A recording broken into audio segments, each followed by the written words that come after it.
Kapan diam itu dikatakan emas? Kita ini sering gak tahu tangan. Di media sosial, saat ada keributan pilkada atau pemilu, kita merasa punya kewajiban moral buat jadi pahlawan kesiangan.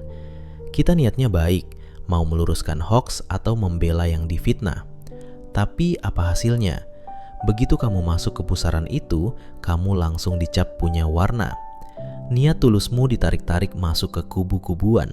Energi kamu habis diperas oleh perdebatan yang dari awal memang gak didesain buat cari solusi, tapi buat cari pemenang. Disinilah diam yang aktif itu jadi senjata paling mematikan. Diam itu bukan berarti kamu bodoh atau gak peduli. Diam yang aktif itu adalah saat kamu punya informasi, tapi kamu memilih buat gak menyiram bensin ke api yang lagi marak. Kamu menahan diri bukan karena takut, tapi karena kamu sadar kalau bicara di tengah orang-orang yang lagi mabuk fanatisme itu sama saja kayak teriak di depan badai. Suaramu hilang dan kamu malah terseret arus. Realitanya, filter terbaik di zaman sekarang itu bukan aplikasi fact check yang paling canggih, tapi ketengan jiwa. Orang yang tenang itu nggak akan gampang terpelanting oleh judul berita yang provokatif. Dia bakal diam, mengamati dari jauh, dan membiarkan debu fitnah itu turun sendiri sampai dasarnya kelihatan. Dia tahu kalau masuk ke kubu manapun saat ini hanya akan mengaburkan pandangannya. Belajar dari pengalaman yang sudah-sudah, kalau kamu memang mau menolong, tolonglah dirimu sendiri dulu dengan cara menjaga kejernihan pikiran. Jangan biarkan energimu habis buat sesuatu yang sebenarnya bukan urusanmu. Biarkan mereka saling lempar fitnah, biarkan ombak hoaks itu lewat. Kamu cukup berdiri tegak di atas karang kebijaksanaanmu. Jadi, tanyakan lagi ke dirimu, seberapa kuat kamu bisa menahan jempolmu saat ada berita panas lewat? Seberapa berani kamu buat nggak ikut campur saat semua orang menuntut kamu buat berpihak?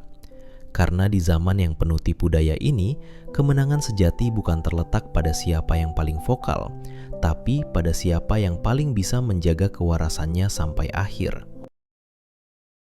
Kita ini hidup di zaman di mana orang lebih suka pakai kacamata kuda daripada kacamata logika. Membedakan antara mengkritik kebijakan dan membenci orangnya itu harusnya gampang. Tapi di tangan netizen yang sudah terlanjur fanatik, semuanya diaduk jadi satu sampai rasanya hambar. Budaya sinetron telah merusak daya kritis kita. Dalam sinetron, tokoh itu cuma dua jenis. Kalau nggak protagonis yang suci tanpa noda, ya antagonis yang jahatnya sampai ke akar-akar. Celakanya, pola pikir ini dibawa ke dunia nyata, ke politik, sampai ke urusan tokoh publik. Begitu kamu suka sama satu tokoh, misalnya Kadem, tiba-tiba kamu dianggap harus memuja semua gerak-geriknya tanpa celah. Sebaliknya, kalau kamu tidak setuju dengan kebijakan satu tokoh, kamu langsung dicap sebagai musuh bebuyutan atau bagian dari kubu sebelah. Realitanya, manusia itu kompleks. Seseorang bisa punya cara kerja yang bagus di satu bidang, tapi punya kebijakan yang sangat layak dikritik di bidang lain. Kamu bisa saja mengapresiasi pembangunan infrastruktur seorang pemimpin, tapi di saat yang sama, kamu juga bisa marah besar kalau ada hak asasi yang dilanggar. Itu bukan berarti kamu labil, itu namanya berpikir dewasa. Masalahnya, algoritma media sosial itu memang didesain buat bikin kita makin terkotak-kotak. Dia cuma bakal kasih kamu konten yang sesuai dengan seleramu, sampai kamu merasa bahwa seluruh dunia setuju sama kamu. Begitu ada satu pendapat yang beda sedikit saja lewat di beranda, otak kita yang sudah tercuci algoritma langsung kasih sinyal waspada. Awas, ini serangan musuh. Padahal, mengkritik itu adalah bentuk rasa sayang yang paling jujur. Kamu mengkritik kebijakan karena kamu pengen hal itu jadi lebih baik, bukan karena kamu benci sama orang yang buat kebijakan itu. Tapi, ya itu tadi, di Indonesia, kalau kamu nggak setuju sama gelar pahlawan Soeharto, kamu dibilang ternak Mulyono. Kalau kamu suka cara kerja KDM, dibilang termul. Logikanya lompat-lompat nggak jelas, persis kayak adegan sinetron yang dipaksakan. Pelajaran buat kita, jangan biarkan jempolmu lebih cepat daripada akal sehatmu. Belajarlah buat memisahkan piring antara orangnya dan apa yang dia lakukan. Suka sama karyanya bukan berarti harus tutup mata sama dosanya. Benci sama kebijakannya bukan berarti harus menghina martabat manusianya. Dunia ini bukan hitam putih kayak televisi tabung zaman dulu. Dunia ini penuh warna dan penuh ketidakpastian. Orang yang paling rugi di era ini adalah orang yang sudah kehilangan kemampuan buat objektif hanya karena takut dianggap nggak setia sama kelompoknya. Jadi, kalau besok ada yang panggil kamu dengan sebutan ini itu, cuma gara-gara beda pendapat, cukup senyumin saja. Berarti dia masih terjebak di episode sinetron yang belum selesai, sementara kamu sudah sibuk membaca realita yang sesungguhnya. Seringkali perdebatan soal LGBTQ macet total karena kedua belah pihak mencampur adukan istilah. Yang satu bilang ini alami jadi harus diterima, yang lain bilang ini tidak alami jadi harus dimusuhi. Padahal natural itu netral, tapi bukan berarti baik secara moral. Alam semesta menyediakan bahan bakunya, tapi manusialah yang memilih resepnya. Soal kanker atau mutasi sel, secara sains itu proses alamiah, terjadi sesuai hukum biologi dan itu artinya natural. Begitu juga dengan variasi kromosom atau ketidakselarasan antara fisik, gender, dan orientasi. Itu semua ada dalam spektrum probabilitas biologis. Tapi, sains hanya berhenti di pertanyaan bagaimana ini terjadi. Sementara agama dan etika menjawab pertanyaan apa yang harus kita lakukan setelah ini terjadi. Realitanya, kita sering gagal membedakan antara rasa dan perilaku. Rasa yang tak terundang. Dopamin, ketertarikan, atau orientasi seksual itu seringkali muncul tanpa kita minta. Seperti misalnya kamu suka sama istri tetangga, itu tarikan kimiawi di otak yang sangat natural. Di titik perasaan saja, apakah itu dosa? Mayoritas ulama dan pemikir etika bilang, perasaan yang lewat tanpa niat untuk diwujudkan bukanlah dosa, karena itu di luar kendali bebas manusia. Perbuatan yang dipilih. Disinilah letak ujiannya. Manusia dibedakan dengan binatang karena kita punya rem bernama akal dan iman. Binatang kalau lapar ya makan, kalau birahi ya kawin, gak peduli itu siapa. Tapi manusia punya kendali. Kamu boleh merasa tertarik, tapi kamu punya pilihan untuk tidak melangkah ke arah zina atau perbuatan yang dilarang agama. Kulit kulup. Secara biologis itu tumbuh alami dan punya fungsi melindungi. Tapi secara syariat, khitan itu harus dibuang demi kesucian dan kesehatan.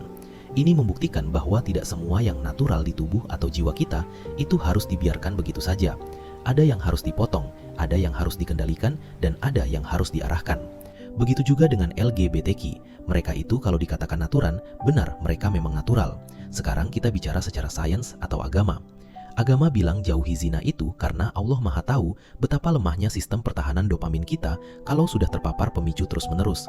Bukan perasaannya yang salah secara teknis, karena itu seringkali di luar kendali, tapi kecenderungan itu menjadi jalan menuju fitnah kalau tidak dijaga. Jadi, jawabannya memang bukan hitam putih. Mengakui bahwa sesuatu itu natural secara sains bukan berarti memberikan lampu hijau untuk menghalalkan segala perbuatan. Justru karena kita tahu itu ada dan natural, kita harus lebih waspada dalam mengelolanya. Menjadi manusia yang bertakwa bukan berarti tidak punya nafsu ke berbeda jenis ataupun sesama jenis, tapi berarti punya nafsu yang tunduk di bawah kendali prinsip. Pelajaran besarnya, jangan hukum orang karena apa yang mereka rasakan, tapi bimbinglah mereka dalam apa yang mereka lakukan. Karena pada akhirnya, yang ditimbang di hadapan Tuhan bukan apa yang muncul di hatimu tanpa izinmu, tapi apa yang tangan dan kakimu lakukan atas perintah keinginanmu. Seringkali perdebatan soal LGBTQ macet total karena kedua belah pihak mencampur adukan istilah. Yang satu bilang ini alami jadi harus diterima, yang lain bilang ini tidak alami jadi harus dimusuhi. Padahal natural itu netral, tapi bukan berarti baik secara moral. Alam semesta menyediakan bahan bakunya, tapi manusialah yang memilih resepnya. Soal kanker atau mutasi sel, secara sains itu proses alamiah, terjadi sesuai hukum biologi dan itu artinya natural. Begitu juga dengan variasi kromosom atau ketidakselarasan antara fisik, gender, dan orientasi. Itu semua ada dalam spektrum probabilitas biologis. Tapi, sains hanya berhenti di pertanyaan bagaimana ini terjadi. Sementara agama dan etika menjawab pertanyaan apa yang harus kita lakukan setelah ini terjadi. Realitanya, kita sering gagal membedakan antara rasa dan perilaku. Rasa yang tak terundang. Dopamin, ketertarikan, atau orientasi seksual itu seringkali muncul tanpa kita minta. Seperti misalnya kamu suka sama istri tetangga, itu tarikan kimiawi di otak yang sangat natural. Di titik perasaan saja, apakah itu dosa? Mayoritas ulama dan pemikir etika bilang, perasaan yang lewat tanpa niat untuk diwujudkan bukanlah dosa, karena itu di luar kendali bebas manusia. Perbuatan yang dipilih. Disinilah letak ujiannya. Manusia dibedakan dengan binatang karena kita punya rem bernama akal dan iman. Binatang kalau lapar ya makan, kalau birahi ya kawin, gak peduli itu siapa. Tapi manusia punya kendali. Kamu boleh merasa tertarik, tapi kamu punya pilihan untuk tidak melangkah ke arah zina atau perbuatan yang dilarang agama. Kulit kulup. Secara biologis itu tumbuh alami dan punya fungsi melindungi. Tapi secara syariat, khitan itu harus dibuang demi kesucian dan kesehatan. Ini membuktikan bahwa tidak semua yang natural di tubuh atau jiwa kita itu harus dibiarkan begitu saja. Ada yang harus dipotong, ada yang harus dikendalikan, dan ada yang harus diarahkan. Begitu juga dengan LGBTQ. Mereka itu kalau dikatakan natural, benar mereka memang natural. Sekarang kita bicara secara sains atau agama. Agama bilang jauhi zina itu karena Allah Maha tahu betapa lemahnya sistem pertahanan dopamin kita kalau sudah terpapar pemicu terus-menerus. Bukan perasaannya yang salah secara teknis, karena itu seringkali di luar kendali, tapi kecenderungan itu menjadi jalan menuju fitnah kalau tidak dijaga. Jadi, jawabannya memang bukan hitam putih. Mengakui bahwa sesuatu itu natural secara sains bukan berarti memberikan lampu hijau untuk menghalalkan segala perbuatan. Justru karena kita tahu itu ada dan natural, kita harus lebih waspada dalam mengelolanya. Menjadi manusia yang bertakwa bukan berarti tidak punya nafsu ke berbeda jenis ataupun sesama jenis, tapi berarti punya nafsu yang tunduk di bawah kendali prinsip. Pelajaran besarnya, jangan hukum orang karena apa yang mereka rasakan, tapi bimbinglah mereka dalam apa yang mereka lakukan. Karena pada akhirnya, yang ditimbang di hadapan Tuhan bukan apa yang muncul di hatimu tanpa izinmu, tapi apa yang tangan dan kakimu lakukan atas perintah keinginanmu. Coba kamu bayangkan, jadi seorang murid yang masuk ke kelas dengan beban di pundak yang gurunya sendiri nggak pernah tahu. Banyak guru sekarang itu terjebak dalam peran sebagai penguasa panggung. Mereka merasa tugasnya cuma satu arah, bicara, instruksi, dan menuntut untuk didengarkan. Padahal, literasi yang paling mahal dalam dunia pendidikan itu bukan kemampuan murid membaca buku, tapi kemampuan guru membaca hati muridnya lewat telinga. Filosofinya begini, kalau kamu jadi guru, jangan cuma jadi corong informasi, jadilah ruang aman. Mendengarkan itu bukan berarti kamu sedang menyiapkan palu hakim buat mengetuk vonis salah atau benar.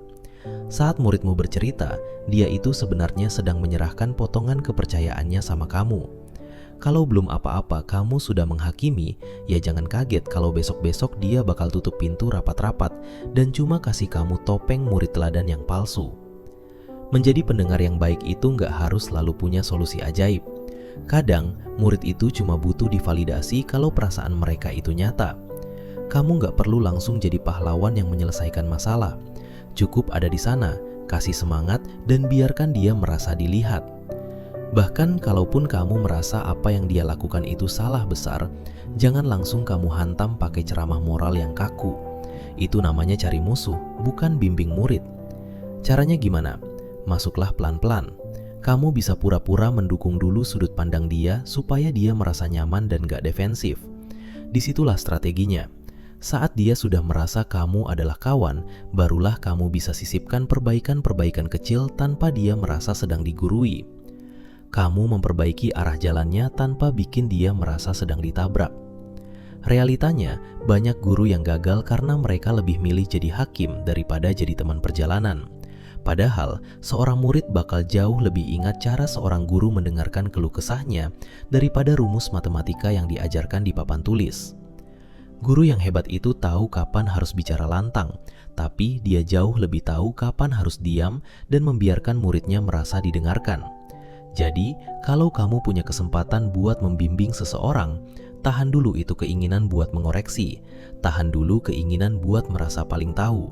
Dengarkan saja dulu sampai tuntas, karena seringkali perubahan besar dalam hidup seseorang itu bukan dimulai dari instruksi yang keras, tapi dari percakapan hangat di mana dia merasa dihargai sebagai manusia, bukan sekedar objek pendidikan.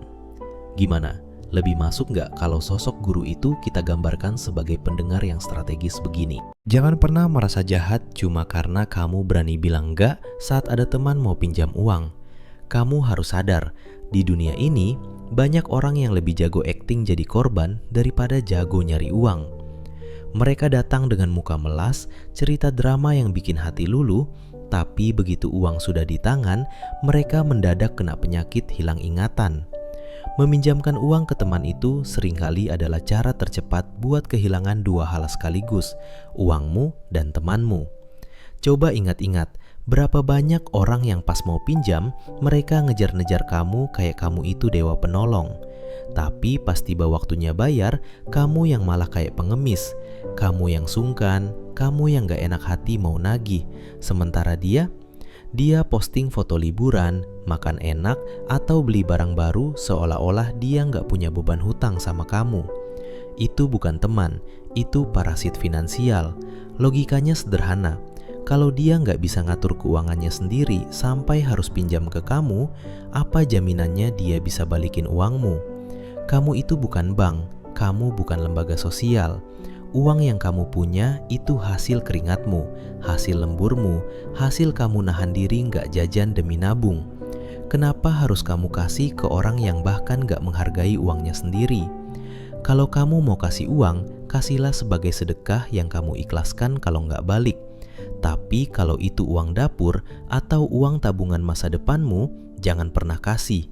Kamu nggak bertanggung jawab atas kegagalan orang lain dalam mengelola hidupnya. Berhenti jadi orang yang nggak enakan. Rasa nggak enak itulah yang bakal bikin hidupmu susah di masa depan.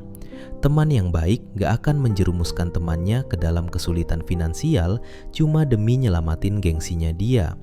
Kalau dia marah cuma karena gak kamu pinjemin uang, berarti dari awal dia memang gak berteman sama kamu. Dia cuma berteman sama dompetmu.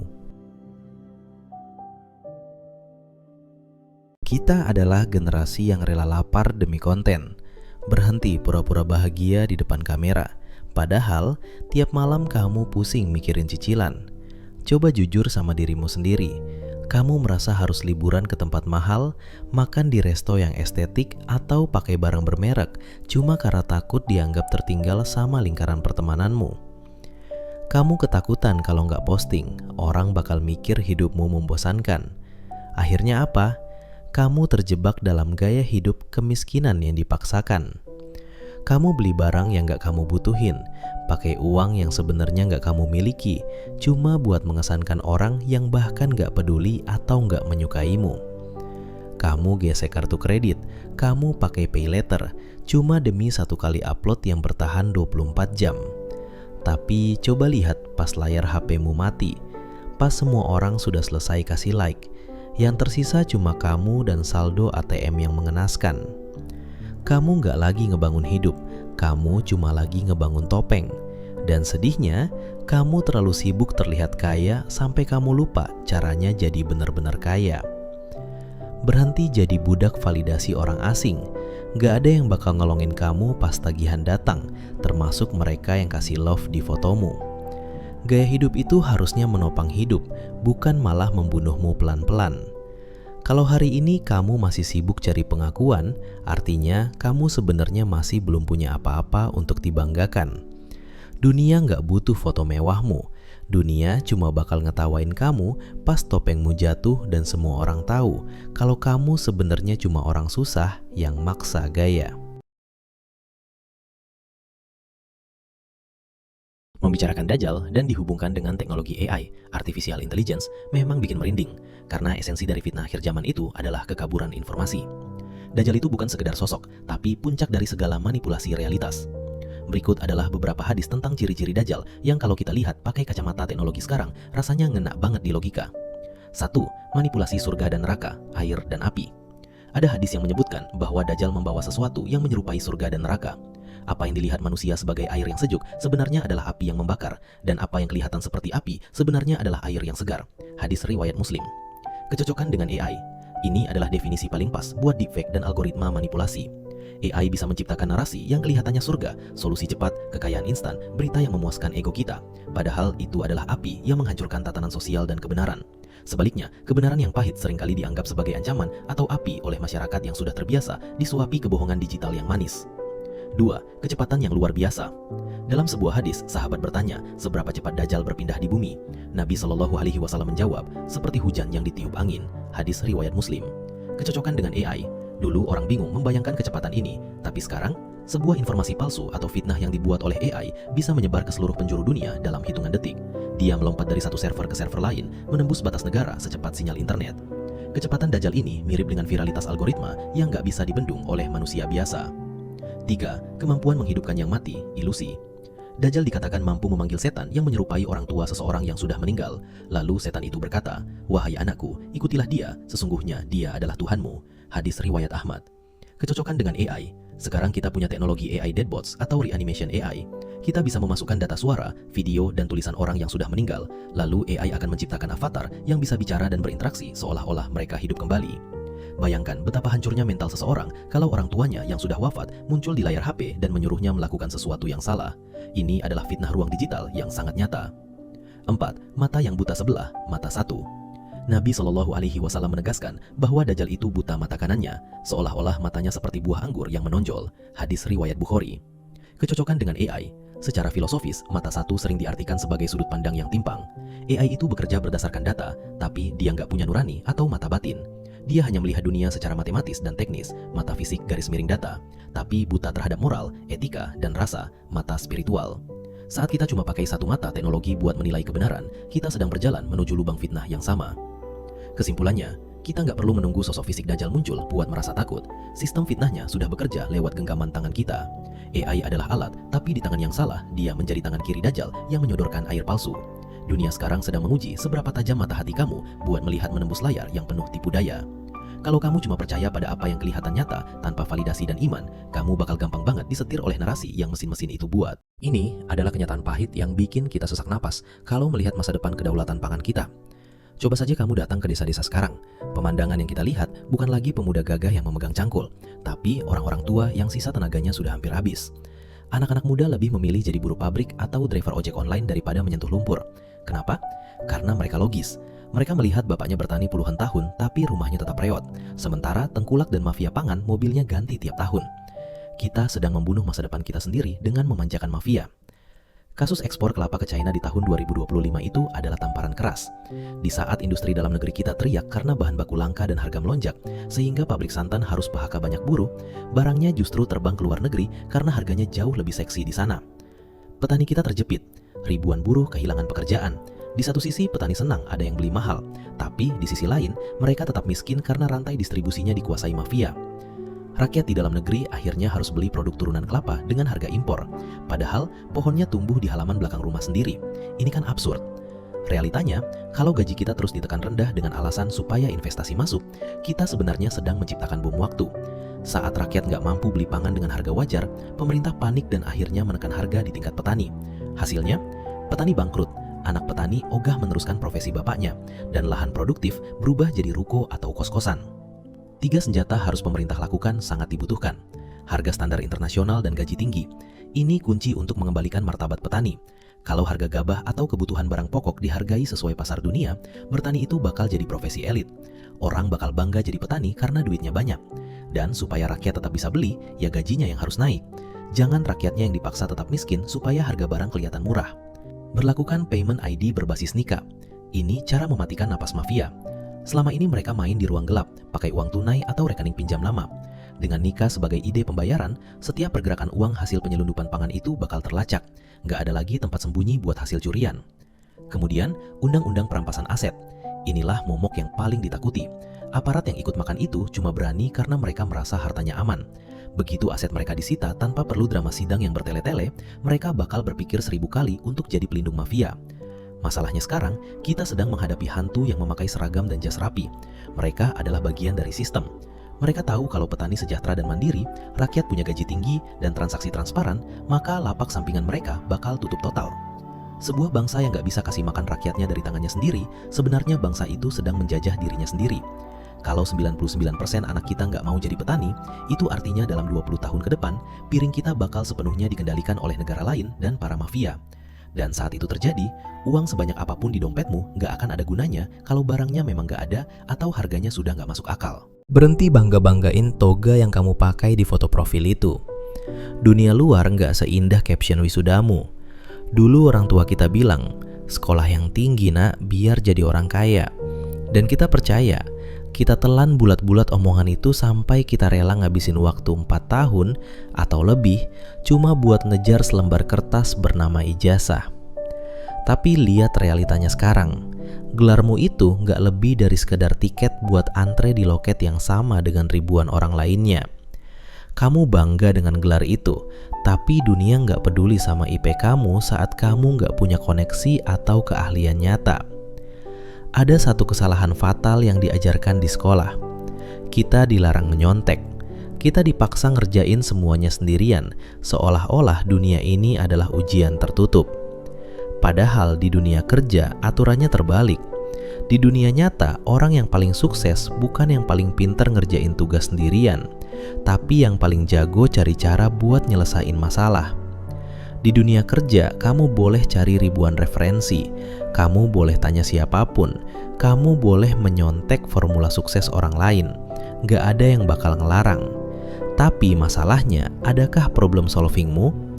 Percuma kamu punya akses ke internet, ke AI, atau ke ribuan data kalau mentalmu masih mental nunggu instruksi. Kampus ngajarin kita cara jadi pekerja yang penurut, tapi nggak pernah ngajarin cara bertahan hidup pas pekerjaan itu sendiri sudah nggak ada. Problem solving itu bukan soal berapa banyak teori yang kamu hafal, tapi soal seberapa tangguh kamu nyari jalan keluar pas semua pintu ketutup. Jadi simpan dulu rasa banggamu. Kalau kamu cuma ngandelin gelar tanpa mau asah kemampuan buat solving masalah yang nyata, kamu cuma bakal jadi sarjana yang pinter berteori tapi nggak tahu caranya nyari makan. Dunia ini nggak butuh orang yang jago ujian, dunia ini butuh orang yang jago nyari jalan. Kamu perhatikan suasana di dalam masjid saat taraweh baru saja dimulai. Ada fenomena aneh yang terjadi setiap tahun. Orang-orang lebih sibuk nyari masjid yang sholatnya paling cepat, bukan yang paling khusyuk. Kita terjebak dalam perlombaan kejar setoran. Imamnya balapan sama napas, makmumnya balapan sama sisa tenaga. Seolah-olah sholat tarawih itu adalah beban yang harus segera diselesaikan biar bisa cepat-cepat pulang dan lanjut main HP. Kamu ruku belum sempurna, imam sudah sujud. Kamu baru mau baca Al-Fatihah, imam sudah amin. Ini ibadah atau balapan lari? Masalahnya adalah kita kehilangan rasa menghadap di tengah hiruk-pikuk kecepatan. Kita bangga bisa selesai 23 rakaat dalam waktu kurang dari 15 menit. Tapi kita lupa kalau sholat itu adalah waktu buat istirahat dari dunia, bukan malah bikin kita makin mos-mosan. Kamu bilang kamu mau ngejar pahala, tapi gimana pahala mau datang kalau kamu sendiri nggak sempat ngerasain kehadiran Tuhan di tiap gerakannya? Kita lebih peduli sama angka rakaat daripada kualitas sujud. Zaman sekarang, ketenangan itu barang mahal. Dunia sudah cukup bikin kita lari-larian setiap hari, tapi kenapa di depan Tuhan pun kita masih mau buru-buru? Apa yang kamu kejar di luar sana, sampai-sampai 10 menit tambahan buat tumaninah saja, kamu nggak sanggup kasih. Kita jadi kayak robot yang disetel otomatis.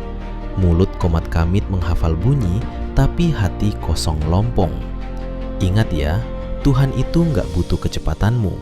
Dia nggak butuh seberapa banyak rokaat yang kamu setor kalau itu semua cuma gerak badan tanpa jiwa. Taraweh itu disebut taraweh karena artinya adalah istirahat atau santai. Kalau setelah sholat kamu malah merasa capek dan emosi karena imamnya kelamaan sedikit, berarti ada yang salah dengan niatmu. Jangan sampai Ramadanmu habis cuma buat setor nama di buku absen masjid. Cobalah sesekali melambat, rasakan dahi yang menempel di sajadah sedikit lebih lama. Dengarkan setiap ayat yang dibaca, meski kamu nggak paham artinya, biarkan getarannya sampai ke hatimu. Karena pada akhirnya, yang dihitung di akhirat bukan siapa yang paling cepat sampai di salam terakhir, tapi siapa yang paling tenang hatinya saat menyebut nama Tuhannya.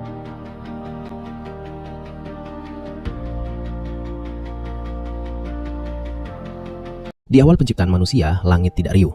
Tidak ada tepuk tangan, tidak ada sorak, hanya keheningan yang agung. Adam berdiri, masih baru, masih belajar bernapas, masih memandang dunia dengan mata yang belum mengenal dosa. Tubuhnya dari tanah, tapi di dalam dirinya ada sesuatu yang tidak dimiliki makhluk lain, pengetahuan. Allah mengajarkan kepadanya nama-nama, bukan sekedar kata, tapi makna, bukan sekedar bunyi, tapi pemahaman, tentang benda, tentang kehidupan, tentang pilihan, tentang tanggung jawab. Lalu Allah memanggil para malaikat, sebutin kepadaku nama-nama itu jika kalian benar. Malaikat terdiam, mereka suci, taat, tak pernah membangkang, tapi mereka tidak tahu. Mereka tidak diciptakan untuk memilih, tidak diciptakan untuk memikul kebingungan, tidak diciptakan untuk mencari. Mereka hanya menjalankan. Adam, yang baru saja ada, maju dengan gemetar. Ia menyebutkan satu persatu, nama, fungsi, hikmah, hubungan. Ia tidak sekedar menghafal, ia memahami.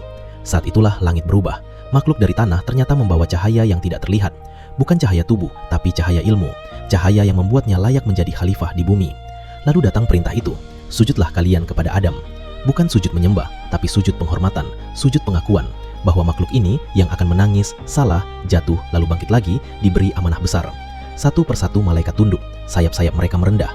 Mereka yang tak pernah lelah bertasbih, kini memberi hormat kepada makhluk yang suatu hari akan lupa, lalai, bahkan berdosa. Disitulah letak harunya. Adam belum pernah berbuat baik, belum pernah sholat, belum pernah berjuang, tapi ia dimuliakan karena potensi yang Allah titipkan dalam dirinya, ilmu, kesadaran, kemampuan memilih. Dan di antara barisan malaikat yang bersujud, ada satu yang berdiri kaku, bukan karena tidak tahu, tapi karena merasa lebih tinggi. Kesombongan lahir bukan dari kebodohan, tapi dari merasa sudah cukup. Saat itu, sejarah manusia belum dimulai, tapi ujian pertama sudah ada. Apakah pengetahuan membuat kita tunduk, atau justru membuat kita merasa paling pantas berdiri? Sejak hari itu, manusia membawa dua kemungkinan di dalam dirinya, menjadi makhluk yang paling mulia karena ilmu dan kerendahan hati, atau menjadi makhluk yang paling jatuh karena kesombongan atas apa yang ia tahu. Ada satu momen yang tidak pernah diumumkan, tidak ada tanggalnya, tidak ada peringatannya, tiba-tiba saja datang. Meja makan masih sama, kursinya masih ada, piring masih tersusun, tapi satu orang tidak pernah duduk di situ lagi. Dan anehnya, rumah tetap berdiri, hidup tetap jalan, kamu tetap makan, hanya saja rasanya berbeda. Tidak ada yang nanya, sudah makan? Tidak ada yang ingetin, jangan pulang malam. Tidak ada suara yang cerewet, yang dulu kamu anggap ganggu. Semuanya sunyi, dan disitulah rindu mulai datang. Bukan saat mereka pergi, tapi saat kamu sadar tidak akan pernah bisa kembali. Dulu kamu sibuk, dulu kamu capek, dulu kamu merasa waktu masih panjang. Telepon ditunda, kunjungan ditunda, cerita ditunda, karena selalu ada besok. Sampai suatu hari, besok itu hilang. Yang tersisa cuma kursi kosong dan ingatan yang tidak bisa disentuh. Kamu mulai ingat hal-hal kecil, cara mereka makan, cara mereka panggil namamu, cara mereka menunggu di ruang tamu. Hal-hal yang dulu terasa biasa, sekarang terasa mahal. Dan penyesalan selalu datang terlambat. Ingin pulang, tapi rumahnya sudah beda. Ingin cerita, tapi orangnya sudah tidak ada. Ingin minta maaf, tapi waktunya habis. Rindu itu aneh. Dia tidak datang saat semuanya lengkap. Dia datang saat kamu sadar yang kamu cintai sudah tidak bisa kamu peluk lagi. Dan yang paling menyakitkan bukan karena kamu tidak mencintai mereka, tapi karena kamu baru sadar betapa besar cinta itu setelah kehilangan. Kursi kosong di meja makan tidak pernah benar-benar kosong. Dia penuh dengan kenangan, dengan tawa lama, dengan suara yang tidak akan kembali. Dan setiap kali kamu duduk di sana, kamu tahu ada satu kesempatan yang tidak bisa diulang untuk duduk lebih lama, mendengar lebih sabar, memeluk lebih erat, sebelum semuanya berubah jadi rindu yang datangnya selalu terlambat.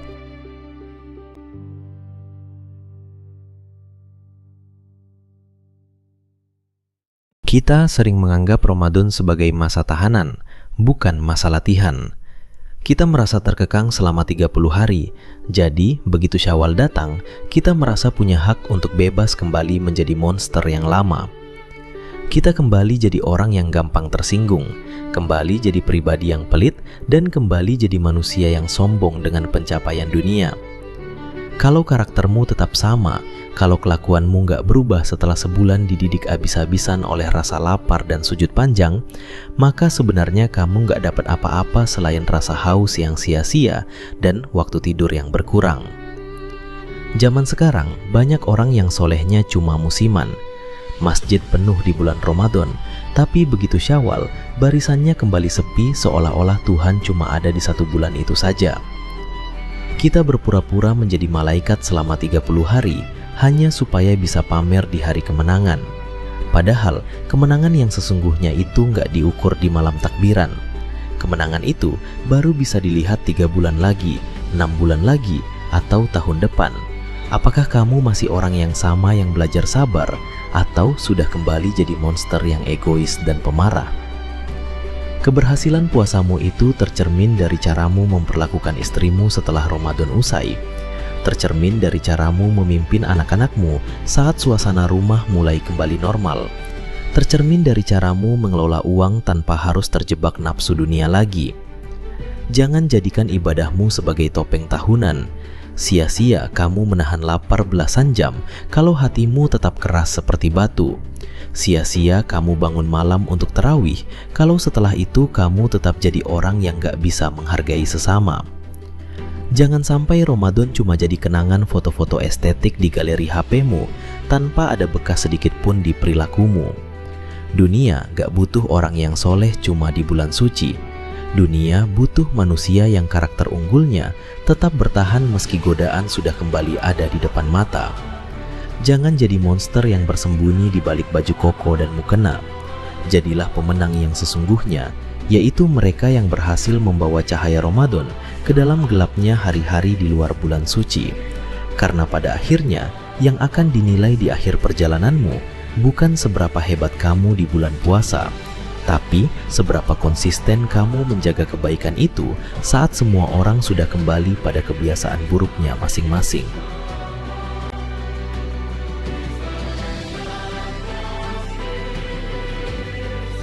Siang hari Ramadan, kamu lihat seseorang makan, dan yang langsung muncul bukan tanya, tapi vonis.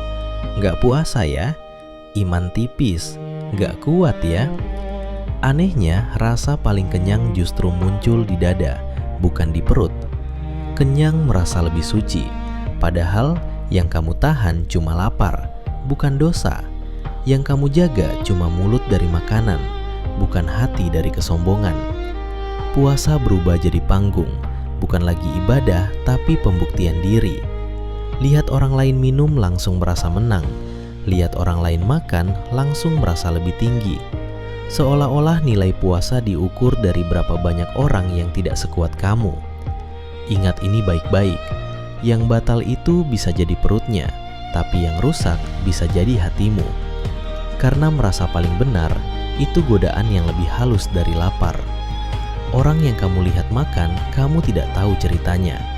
Bisa jadi dia sakit, bisa jadi dia musafir, bisa jadi dia memang punya alasan yang tidak perlu dijelaskan padamu. Dan bahkan kalau dia memang tidak puasa, itu urusannya dengan Tuhan, bukan dengan egomu. Puasa itu seharusnya menundukkan diri, bukan meninggikan diri. Semakin lapar semakin sadar bahwa kita sama lemahnya, bukan semakin sibuk menilai siapa yang paling kuat. Banyak orang gagal makan seharian, tapi berhasil menghakimi puluhan orang. Dan tanpa sadar, yang tumbuh bukan ketakwaan, tapi kesombongan spiritual. Aku puasa, aku kuat, aku taat. Kalimat yang awalnya ibadah, pelan-pelan berubah jadi identitas yang harus terlihat, yang harus diakui. Padahal, ibadah paling bersih tidak butuh penonton. Dia sunyi, tidak membandingkan, tidak mengukur orang lain. Karena yang diuji bukan cuma perut, tapi hati. Dan hati yang benar-benar berpuasa tidak sibuk melihat piring orang lain. Dia sibuk melihat dirinya sendiri sudah sejauh apa menahan. Bukan lapar, tapi rasa ingin merasa lebih suci.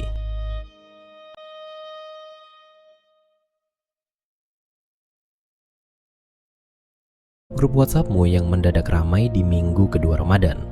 Isinya penuh dengan ajakan buka bersama, dari teman SD, SMP, sampai teman kantor lama. Awalnya niatmu mungkin tulus, ingin menyambung silaturahmi yang sudah lama terputus. Tapi coba jujur, sesampainya kamu di sana, apakah yang kamu rasakan itu kehangatan pertemanan atau justru tekanan mental yang bikin sesak napas?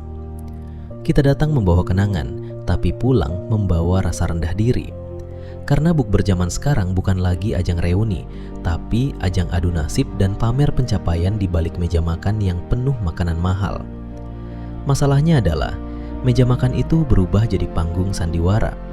Ada yang sengaja naruh kunci mobil di atas meja dengan posisi logo yang sangat jelas. Ada yang setiap 5 menit sekali bahas proyek miliaran atau jabatan barunya.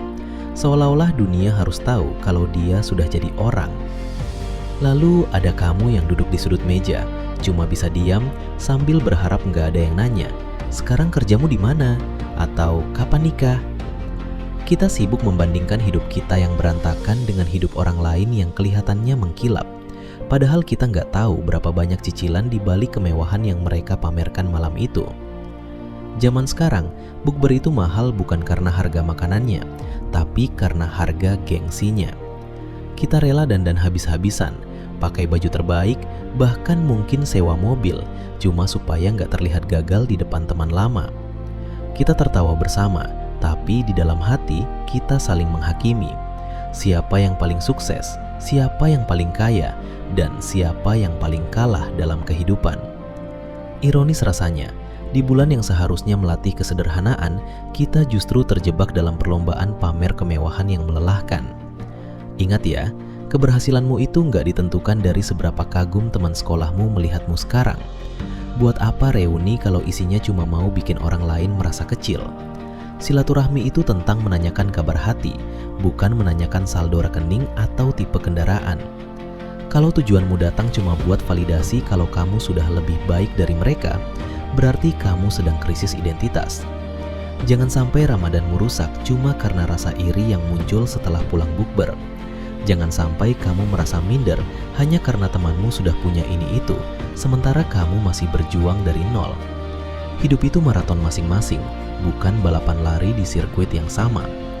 Kalau bukber itu cuma bikin kamu merasa kurang dan lupa bersyukur, mungkin tahun depan lebih baik kamu buka puasa di rumah bersama orang tua. Karena di meja makan orang tua, kamu nggak butuh topeng, nggak butuh pamer, dan kamu akan selalu diterima sebagai pemenang, apapun jabatanmu hari ini. Setelah belasan jam menahan haus dan lapar, siapa sebenarnya yang jadi bos di dalam tubuhmu? Apakah kamu yang memegang kendali, atau kamu hanyalah tawanan yang sedang menunggu jam operasional penjara dibuka? Kita sering bangga sudah berhasil puasa seharian, tapi coba lihat kelakuan kita 10 menit sebelum azan maghrib. Kita jadi beringas di depan meja makan, semua mau dibeli, semua mau dicicipi, seolah-olah perut kita adalah lubang tanpa dasar yang harus dipuaskan dendamnya. Kalau saat maghrib tiba, kamu kehilangan akal sehat dan makan seperti orang kesurupan, maka sebenarnya kamu tidak sedang melatih diri. Kamu cuma sedang memindahkan waktu rakusmu saja. Masalahnya adalah, banyak dari kita yang merasa sudah menang hanya karena perut kosong. Padahal, esensi puasa itu adalah menjadi tuan atas keinginanmu sendiri. Menjadi tuan artinya kamu punya kuasa buat bilang tidak pada emosimu saat ada yang memotong jalanmu di lampu merah. Menjadi tuan artinya kamu sanggup menahan jempolmu buat gak ngetik komentar jahat saat melihat postingan orang yang kamu benci. Tapi yang terjadi, kita justru memaklumi sifat pemarah kita dengan alasan, maklum lagi puasa jadi sensitif. Itu bukan puasa. Itu namanya menjadikan ibadah sebagai tameng buat akhlakmu yang buruk. Ramadan itu adalah medan perang antara jiwamu dan nafsumu. Nafsu itu seperti anak kecil yang nakal. Kalau kamu turuti terus, dia akan makin manja dan makin menjajahmu. Kalau selama 30 hari ini kamu tetap gak bisa ngatur waktu tidurmu, gak bisa ngatur tontonanmu, dan gak bisa ngatur pengeluaranmu yang membengkak demi takjil, maka siapa sebenarnya yang sedang berkuasa? Puasa itu latihan kepemimpinan, pemimpin bagi dirimu sendiri.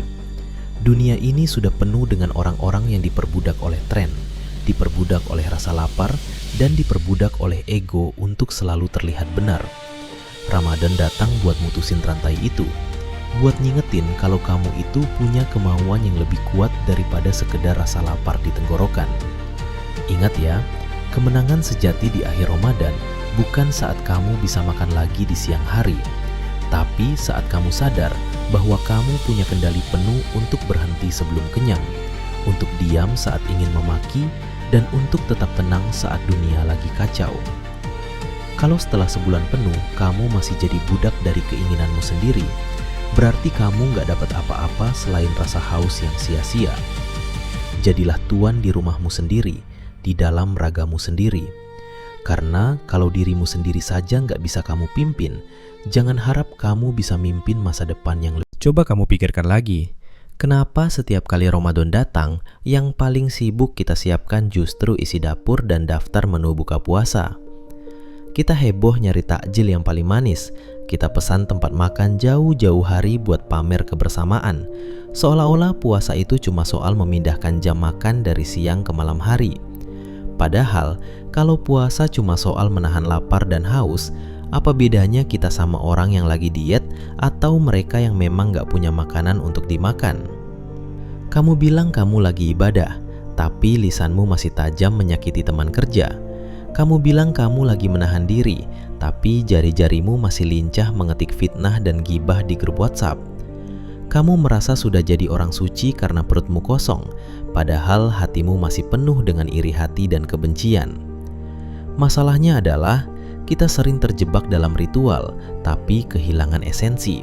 Kita kuat menahan haus di bawah terik matahari, tapi kita nggak kuat menahan nafsu buat belanja barang-barang yang sebenarnya nggak kita butuhin cuma demi lebaran yang mentereng. Ramadan itu bukan festival makanan dan bukan juga ajang pamer kesalehan musiman. Ramadan itu adalah bengkel mental, tempat di mana kamu seharusnya belajar bahwa kamu itu tuan atas dirimu sendiri, bukan budak dari keinginanmu. Coba lihat sekelilingmu saat jam buka puasa hampir tiba. Ada orang-orang yang berbuka dengan seadanya, tapi hatinya tenang. Sementara kita yang mejanya penuh makanan, justru sering merasa kurang kalau satu menu favorit nggak ada. Puasa itu sebenarnya sedang mengajari kita satu hal yang paling krusial, cara merasa cukup. Dunia ini nggak akan pernah sanggup mengenyangkan matamu kalau hatimu nggak pernah diajari buat bersyukur. Ingat ya, Ramadan itu cuma sebulan. Jangan sampai setelah Idul Fitri datang, satu-satunya yang berubah dari kamu cuma ukuran pinggang yang makin lebar karena kebanyakan makan saat lebaran. Jangan sampai kamu keluar dari bulan suci ini tetap jadi orang yang sama, orang yang gampang marah, orang yang pelit, dan orang yang sombong. Kalau puasamu nggak bikin kamu jadi lebih lembut sama pasangan, nggak bikin kamu jadi lebih jujur dalam bisnis, dan nggak bikin kamu lebih peduli sama tetangga yang kekurangan, maka mungkin kamu nggak sedang puasa, kamu cuma lagi ganti jam makan. Ibadah itu bukan soal seberapa banyak postingan ayat yang kamu bagikan di status, tapi seberapa banyak perubahan nyata yang terjadi di dalam karaktermu saat nggak ada orang yang melihat. Karena di mata Tuhan, yang dihitung bukan seberapa lama kamu menahan lapar, tapi seberapa besar usahamu buat berhenti jadi manusia yang egois. Saat saldo rekening tiba-tiba melonjak karena THR sudah masuk. Rasanya seperti jadi orang paling kaya sedunia dalam sekejap. Tiba-tiba, semua daftar keinginan yang selama ini kamu tahan mendadak terasa masuk akal untuk dibeli. Kamu merasa berhak untuk memanjakan diri setelah setahun penuh bekerja keras. Tapi coba kamu lihat lagi. Belum juga gema takbir berkumandang, saldo itu sudah menyusut drastis, nyaris kembali ke angka 0. Uang yang seharusnya bisa jadi napas tambahan, justru cuma numpang lewat di dompetmu, lalu berpindah ke tangan pemilik toko, mall, dan aplikasi belanja online. Kita menyebutnya tunjangan hari raya, tapi kenyataannya itu cuma tunjangan buat melunasi gengsi yang kita buat-buat sendiri. Masalahnya adalah, kita dididik untuk menjadi konsumen yang rakus, bukan pengelola yang cerdas. Kita merasa lebaran adalah alasan yang sah untuk menghamburkan uang tanpa rencana. Kita beli kue kering mahal yang cuma dipajang. Kita ganti gorden rumah yang sebenarnya masih bagus. Kita kasih angpau ke saudara dengan jumlah yang dipaksakan supaya dianggap om yang sukses atau tante yang royal. Padahal, di balik senyummu saat membagi-bagikan uang itu, ada hati yang menjerit karena kamu tahu minggu depan kamu bakal bingung cari pinjaman buat bayar uang sekolah atau sekedar buat bensin motor. Zaman sekarang, banyak orang yang manajemen keuangannya hancur total demi perayaan satu hari. Kita lebih takut nggak bisa pamer pas hari raya daripada takut nggak punya dana darurat pas ada keluarga yang sakit. Kita menukar keamanan finansial kita selama 6 bulan ke depan hanya demi euforia sesaat yang habis dalam waktu 24 jam. THR itu harusnya jadi alat untuk memerdekakanmu dari hutang, bukan malah jadi alasan buat nambah cicilan baru. Ingat ya, hari raya itu akan selalu datang setiap tahun. Tapi kesempatanmu buat membangun masa depan gak akan datang berkali-kali. Jangan sampai kamu jadi orang yang kaya cuma di hari lebaran, tapi jadi pengemis di sisa bulan lainnya. Uang yang kamu pegang itu adalah hasil keringatmu, hasil waktu yang kamu buang jauh dari keluarga saat bekerja. Jangan sia-siakan itu hanya untuk membuat orang lain terkesan, padahal mereka bahkan gak akan ingat apa merek sepatu yang kamu pakai tahun depan. Jangan biarkan dirimu terjebak dalam siklus yang sama setiap tahun. Masuk Ramadan dengan harapan, tapi keluar Ramadan dengan tumpukan tagihan. Lebaran yang sukses itu bukan diukur dari seberapa tebal amplop yang kamu bagi, atau seberapa mewah hidangan di mejamu, tapi seberapa tenang hidupmu setelah semua perayaan itu usai. Jadilah tuan atas uangmu, jangan biarkan uangmu yang mengatur arah hidupmu. Karena pada akhirnya, saat masa sulit datang, yang akan menyelamatkanmu bukan pujian dari saudara yang kamu kasih uang, tapi saldo di rekening yang kamu jaga dengan penuh kedewasaan. Ada satu fase dalam hidup Ibrahim yang membuat semua klaim iman runtuh. Ujian penyembelihan itu bukan soal pisau, bukan soal darah, tapi soal apa yang paling kamu cintai. Selama hidup nyaman, perut kenyang, rekening aman, mudah sekali bilang, aku kuat, aku nggak akan tergoda, aku nggak akan jual prinsip. Itu teori iman di ruang nyaman. Coba bayangkan, kamu bilang tidak tergoda dengan Indomie sekardus karena dapurmu penuh. Lalu suatu hari anakmu menangis kelaparan dan sekardus itu bisa menyelamatkannya. Masih semudah itu bilang tidak. Disitulah ujian dimulai. Bukan saat pilihanmu jelas, tapi saat dua-duanya menyakitkan. Ibrahim diuji bukan saat ia miskin, bukan saat ia lemah, tapi saat ia sudah mendapatkan yang paling ia sayangi, anak, harapan, masa depan, cinta, lalu diminta dilepas. Ujian terbesar selalu datang ketika kamu sudah merasa aman, karena yang diuji bukan kemampuanmu menahan lapar, tapi kemampuanmu melepaskan keterikatan. Hari ini ujiannya bisa berbeda, antara nama baik atau uang, antara prinsip atau keselamatan, antara idealisme atau kenyamanan. Keluarga mudah bilang, aku nggak akan korupsi. Kalau kamu belum pernah dihadapkan pada anak sakit, utang menumpuk, dan satu tanda tangan bisa menyelesaikan semuanya. Mudah bilang, aku nggak peduli reputasi, sampai satu kesalahan kecil mengancam seluruh citramu. Iman bukan diuji dengan teori, tapi dengan kehilangan. Bukan diuji saat kamu tidak punya apa-apa, tapi saat kamu punya dan diminta memilih. Ibrahim tidak lulus karena tidak sayang, justru karena sangat sayang. Makanya ujiannya berat. Kalau tidak ada cinta, tidak ada rasa sakit. Ujian selalu menyentuh titik terlemahmu. Itulah kenapa tidak semua orang diuji dengan hal yang sama. Ada yang diuji dengan uang, ada yang diuji dengan anak, ada yang diuji dengan jabatan, ada yang diuji dengan harga diri. Dan di titik itu tidak ada penonton, tidak ada tepuk tangan, hanya kamu dan keputusanmu. Karena iman sejati bukan tentang seberapa keras kamu bicara, tapi seberapa teguh kamu berdiri ketika yang dipertaruhkan adalah yang paling kamu cintai. Coba kamu bayangkan, selama ini kita itu sering banget merasa sudah jadi orang paling hebat hanya karena kita belum kena batunya. Kita merasa paling lurus karena memang jalannya lagi rata. Tapi tahu nggak, iman itu bukan soal seberapa keras suara kamu saat lagi ceramah, tapi soal seberapa kuat lutut kamu saat pilihan di depan mata itu sama-sama berdarah. Ibrahim itu tidak sedang diajari cara pakai pisau, dia lagi diajari cara melepaskan. Selama ini kita gampang banget bilang saya jujur, saya setia, atau saya nggak butuh harta haram. Kenapa? Ya karena dapur kamu masih penuh, rekening kamu masih aman, dan anak-anak kamu masih bisa tidur nyenyak. Itu namanya iman di zona nyaman. Cobalah sesekali bayangkan kalau keadaan berbalik. Anak kamu lagi butuh obat mahal, utang sudah di depan pintu, lalu cuma butuh satu tanda tangan palsu atau satu kebohongan kecil buat menyelesaikan semuanya. Disitulah Ibrahim yang ada di dalam diri kamu itu diuji. Ujian itu nggak akan pernah salah alamat, dia itu presisi banget. Kalau kamu nggak butuh duit, kamu nggak akan diuji pakai duit, tapi mungkin kamu bakal dipukul lewat nama baik kamu. Kamu bisa tahan lapar, tapi sanggup gak kamu tetap diam saat harga diri kamu diinjak-injak di depan umum? Atau mungkin ujiannya lewat anak yang paling kamu banggakan.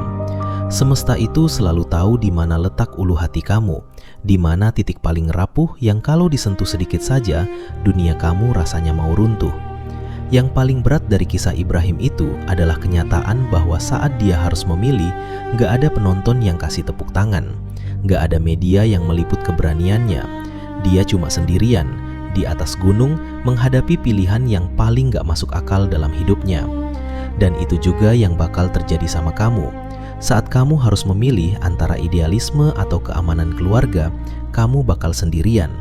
Teman-teman kamu yang biasanya dukung di media sosial gak akan ada di sana buat bantu bayar cicilan kamu kalau kamu milih buat jujur. Ibrahim itu lulus bukan karena dia nggak punya perasaan. Justru karena dia sangat mencintai Ismail, ujian itu jadi sangat sah. Kalau dia nggak sayang, ya nggak ada gunanya diuji. Jangan pernah sombong dengan sebuah prinsip jangan sok paling beriman ketika itu belum pernah ditawar dengan harga tinggi. Iman sejati itu baru muncul saat kamu berani kehilangan hal yang paling kamu sayang demi sesuatu yang jauh lebih benar.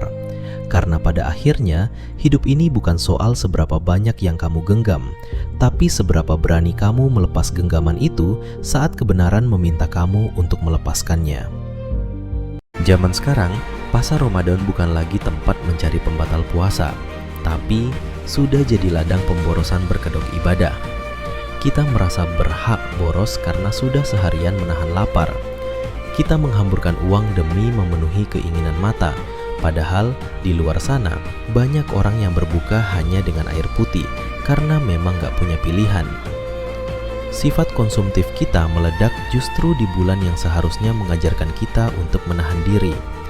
Kita bicara soal keberkahan, tapi kelakuan kita justru mencerminkan keserakahan yang dibungkus plastik takjil. Ingat ya, esensi puasa itu adalah mengecilkan keinginan, bukan memindahkannya ke jam malam dengan porsi yang lebih besar. Apa gunanya kamu menahan lapar siang hari kalau saat malam tiba kamu justru jadi hamba dari nafsu makanmu sendiri? Uang yang kamu buang untuk makanan yang akhirnya basi itu seharusnya bisa jadi sesuatu yang lebih bermanfaat kalau kamu bisa sedikit saja menggunakan logika di atas emosi saat belanja. Jangan sampai puasamu cuma jadi ritual pindah jam makan yang bikin pengeluaranmu naik 3 kali lipat. Belajarlah untuk merasa cukup dengan apa yang benar-benar kamu butuhkan, bukan apa yang matamu inginkan. Karena pada akhirnya, keberkahan itu nggak ditemukan di dalam banyaknya macam takjil di mejamu, tapi ditemukan di dalam kesederhanaan yang bikin hatimu tenang dan dompetmu tetap aman. Jangan biarkan nafsu sesaat di pasar takjil membuatmu kehilangan makna puasa yang sesungguhnya, yaitu menjadi pribadi yang lebih terkendali, bukan malah makin liar tak terkendali. Coba kamu lihat lagi video-video yang lewat di berandamu hari ini. Ada orang yang kasih nasi kotak ke pemulung, ada yang bagi-bagi amplop di pinggir jalan, tapi anehnya selalu ada kamera yang sudah siap merekam dari sudut yang paling pas. Tangan kanan memberi, tapi tangan kiri sibuk megang HP buat update. Mata si pemberi gak melihat ke mata orang yang dibantu, tapi justru sibuk melirik ke arah lensa, memastikan wajahnya terlihat cukup dermawan untuk ditonton ribuan orang. Kita hidup di zaman di mana sedekah dianggap gak sah kalau gak ada bukti digitalnya. Kamu bilang itu untuk menginspirasi, tapi coba tanya hatimu paling dalam, itu inspirasi atau sekedar haus validasi? Masalahnya adalah kita sedang memperdagangkan martabat orang miskin demi jumlah like dan share. Pernah nggak kamu berpikir gimana perasaan orang yang kamu bantu itu? Dia harus menahan malu, wajahnya terpampang jelas di layar sebagai objek kasihan, hanya supaya kamu bisa dibilang orang baik oleh orang-orang yang bahkan nggak kenal kamu. Kamu kasih dia makan untuk 1 hari, tapi kamu ambil harga dirinya untuk selamanya di internet.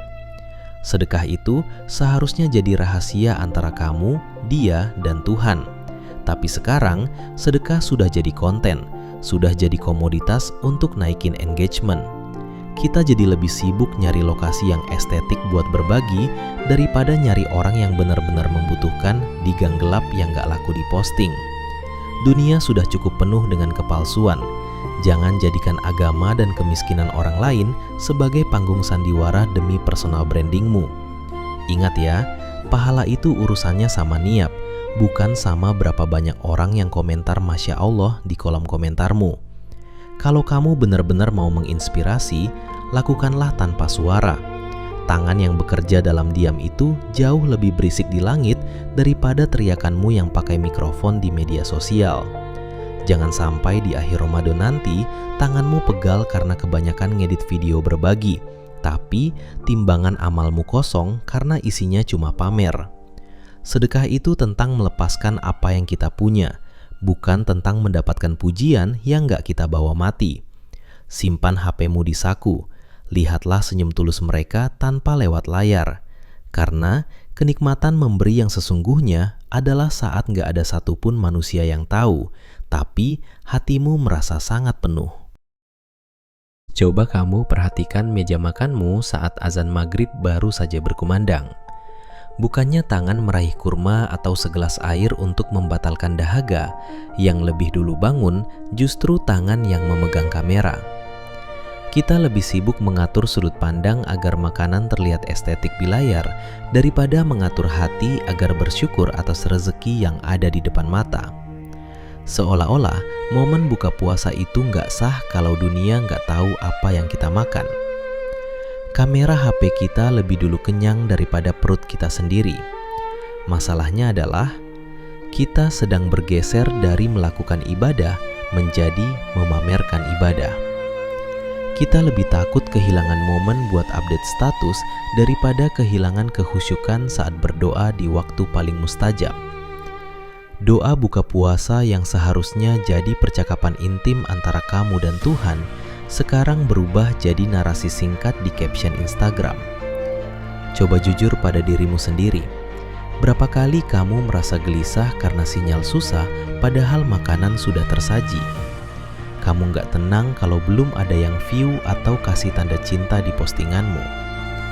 Kita mengejar validasi dari orang asing yang bahkan nggak tahu rasanya lapar kita, tapi kita mengabaikan kehadiran orang-orang di sebelah kita yang sudah menunggu untuk makan bersama tanpa gangguan layar. Ramadan itu seharusnya momen untuk log out dari dunia dan log in ke dalam jiwa. Tapi kita justru makin tenggelam dalam kebisingan digital. Ibadah kita jadi penuh dengan ornamen kepalsuan. Kita ingin terlihat soleh, terlihat bahagia, dan terlihat berkecukupan di mata manusia, sampai kita lupa bahwa penilaian Tuhan gak butuh resolusi kamera yang tinggi. Ingat ya, makanan yang kamu foto itu gak akan nambah pahala cuma karena banyak yang kasih jempol. Yang nambah pahala itu adalah saat kamu memakannya dengan rasa syukur yang dalam tanpa perlu peduli siapa yang lihat. Jangan sampai puasamu sebulan penuh cuma jadi koleksi foto di galeri HP, tapi nggak menyisakan bekas sedikit pun di dalam hati. Berhentilah memberi makan egomu dengan komentar pujian, enak ya buka puasanya. Taruh HP-mu sebentar, rasakan dinginnya air yang menyentuh tenggorokanmu. Lihat wajah orang tua atau pasanganmu yang duduk di depanmu. Itulah realita yang sebenarnya. Karena pada akhirnya, yang akan menyelamatkanmu di hari akhir bukan jumlah follower yang melihat ibadahmu, tapi seberapa ikhlas hatimu saat melakukan itu semua tanpa ada satupun orang yang tahu. Kisah Yusuf dan godaan Zulaikha ini bukan sekadar cerita tentang laki-laki dan perempuan. Ini tentang integritas saat tidak ada yang melihat. Yusuf muda, tampan, jauh dari keluarga, statusnya budak. Secara logika dunia, ia lemah, dan yang menggodanya perempuan berkuasa, punya akses, punya kendali, pintu-pintu dikunci, situasi aman, rahasia terjamin. Kalau ia mau, tidak ada saksi. Ini ujian yang nyata. Banyak orang bisa kuat ketika diawasi, banyak orang bisa alim ketika dilihat publik. Tapi, siapa kamu saat peluang maksiat terbuka dan tidak ada yang tahu? Itu kualitas sebenarnya. Yusuf tidak berkata, "Ah, cuma sekali." Tidak berkata, "Semua orang juga begitu." Tidak mencari pembenaran. Ia memilih lari. Ini penting. Kadang kemenangan bukan dengan melawan lama-lama, tapi dengan menjauh cepat-cepat. Orang sering terlalu percaya diri dengan imannya, merasa kuat, merasa kebal. Padahal godaan itu licin, datangnya halus. Pakai alasan, pakai rasa. Yusuf tidak bermain di tepi jurang, ia lari dari jurang. Dan apa hasilnya? Ia difitnah, dipenjara. Ini bagian yang sering orang tidak suka. Kadang ketika kamu memilih benar, hidup tidak langsung memberi hadiah. Bahkan kamu bisa terlihat kalah. Tapi integritas tidak pernah rugi. Penjara Yusuf lebih mulia daripada kamar yang terkunci.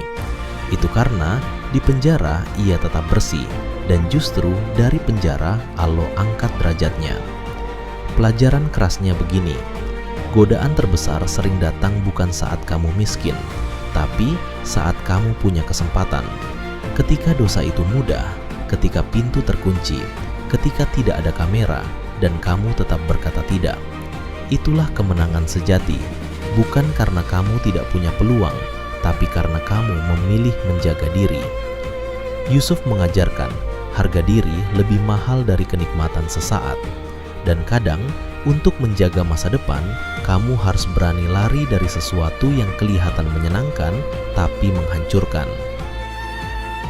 Zaman sekarang, banyak orang yang rumahnya jadi panggung sandiwara selama hari raya. Isi kulkasmu penuh dengan makanan mewah untuk orang lain, tapi hati dan pikiranmu kosong karena cemas memikirkan gimana cara nutupin biayanya. Kamu merasa harus setara dengan rumah sebelah. Kamu merasa harus lebih wah dari tahun lalu. Itu bukan memuliakan tamu. Itu namanya kamu sedang memuja gengsimu sendiri. Tamu yang benar-benar tulus datang untuk melihatmu, bukan untuk menghitung berapa harga kue kering di mejamu. Keberkahan sebuah rumah itu nggak diukur dari seberapa mahal sajiannya, tapi dari seberapa ikhlas pemiliknya dalam menyambut siapapun yang datang. Apa gunanya kamu menyuguhkan makanan paling enak sedunia kalau di dalam hati kamu merasa berat karena memikirkan harganya? Apa gunanya kamu terlihat dermawan di depan orang banyak kalau anak dan istrimu harus menderita karena uang belanja mereka kamu pakai buat beli gengsi? Jangan sampai hari kemenanganmu jadi awal dari kekalahan finansialmu. Belajarlah untuk menyajikan apa yang kamu punya, bukan apa yang ingin kamu pamerkan. Kesederhanaan itu nggak akan membuatmu terlihat rendah di mata orang yang berakal. Justru orang yang memaksakan diri demi pujian, itulah yang sebenarnya sedang merendahkan dirinya sendiri. Jangan biarkan tradisi Lebaran jadi beban yang menghancurkan ketenangan rumah tanggamu. Sajikan yang sanggup kamu beli tanpa harus meminjam.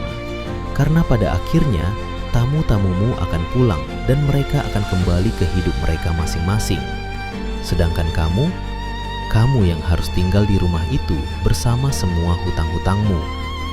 Jadilah tuan rumah yang bijak, bukan tuan rumah yang hanya ingin dipuji, tapi sebenarnya sedang sekarat di dalam hati.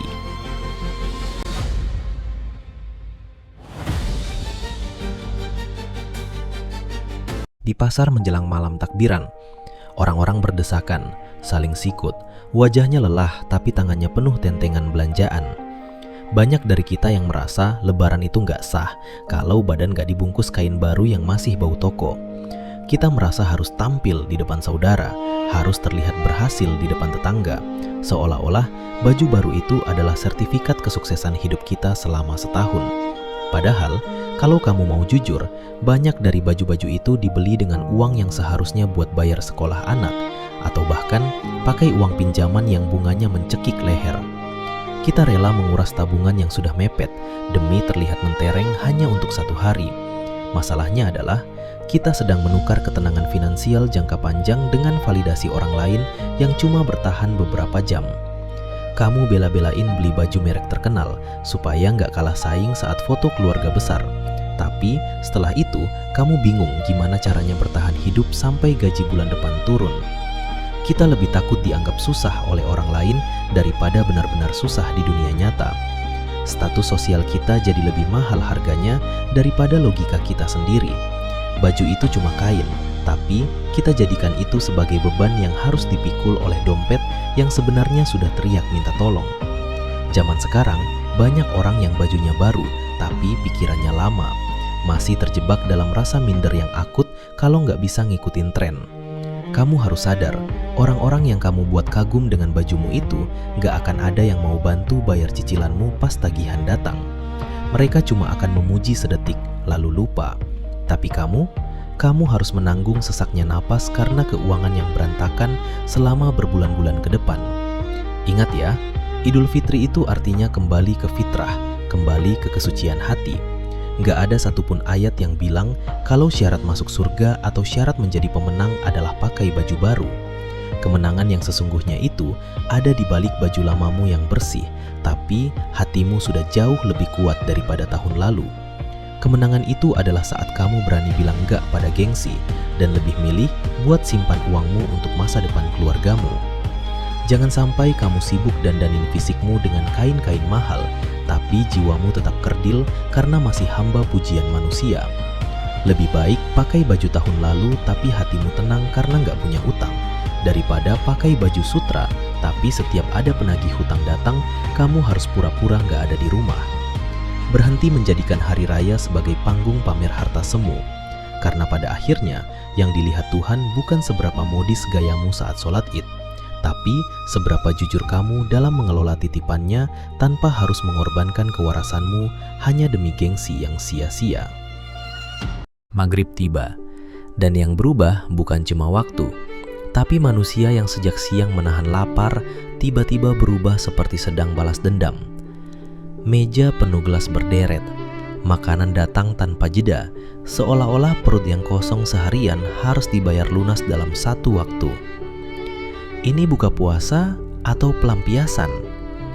Seharian bilang belajar sabar, tapi 5 menit setelah azan semua dilupakan. Makan cepat, minum banyak, ambil lagi, tambah lagi. Bukan karena butuh, tapi karena takut kehabisan.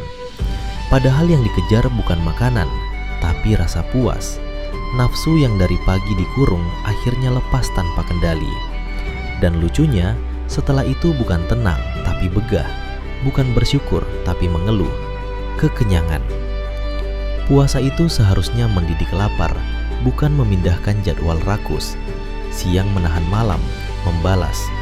Kalau begitu yang berubah cuma jam makan, bukan diri kita. Lihat piringmu saat buka. Apakah itu kebutuhan atau emosi?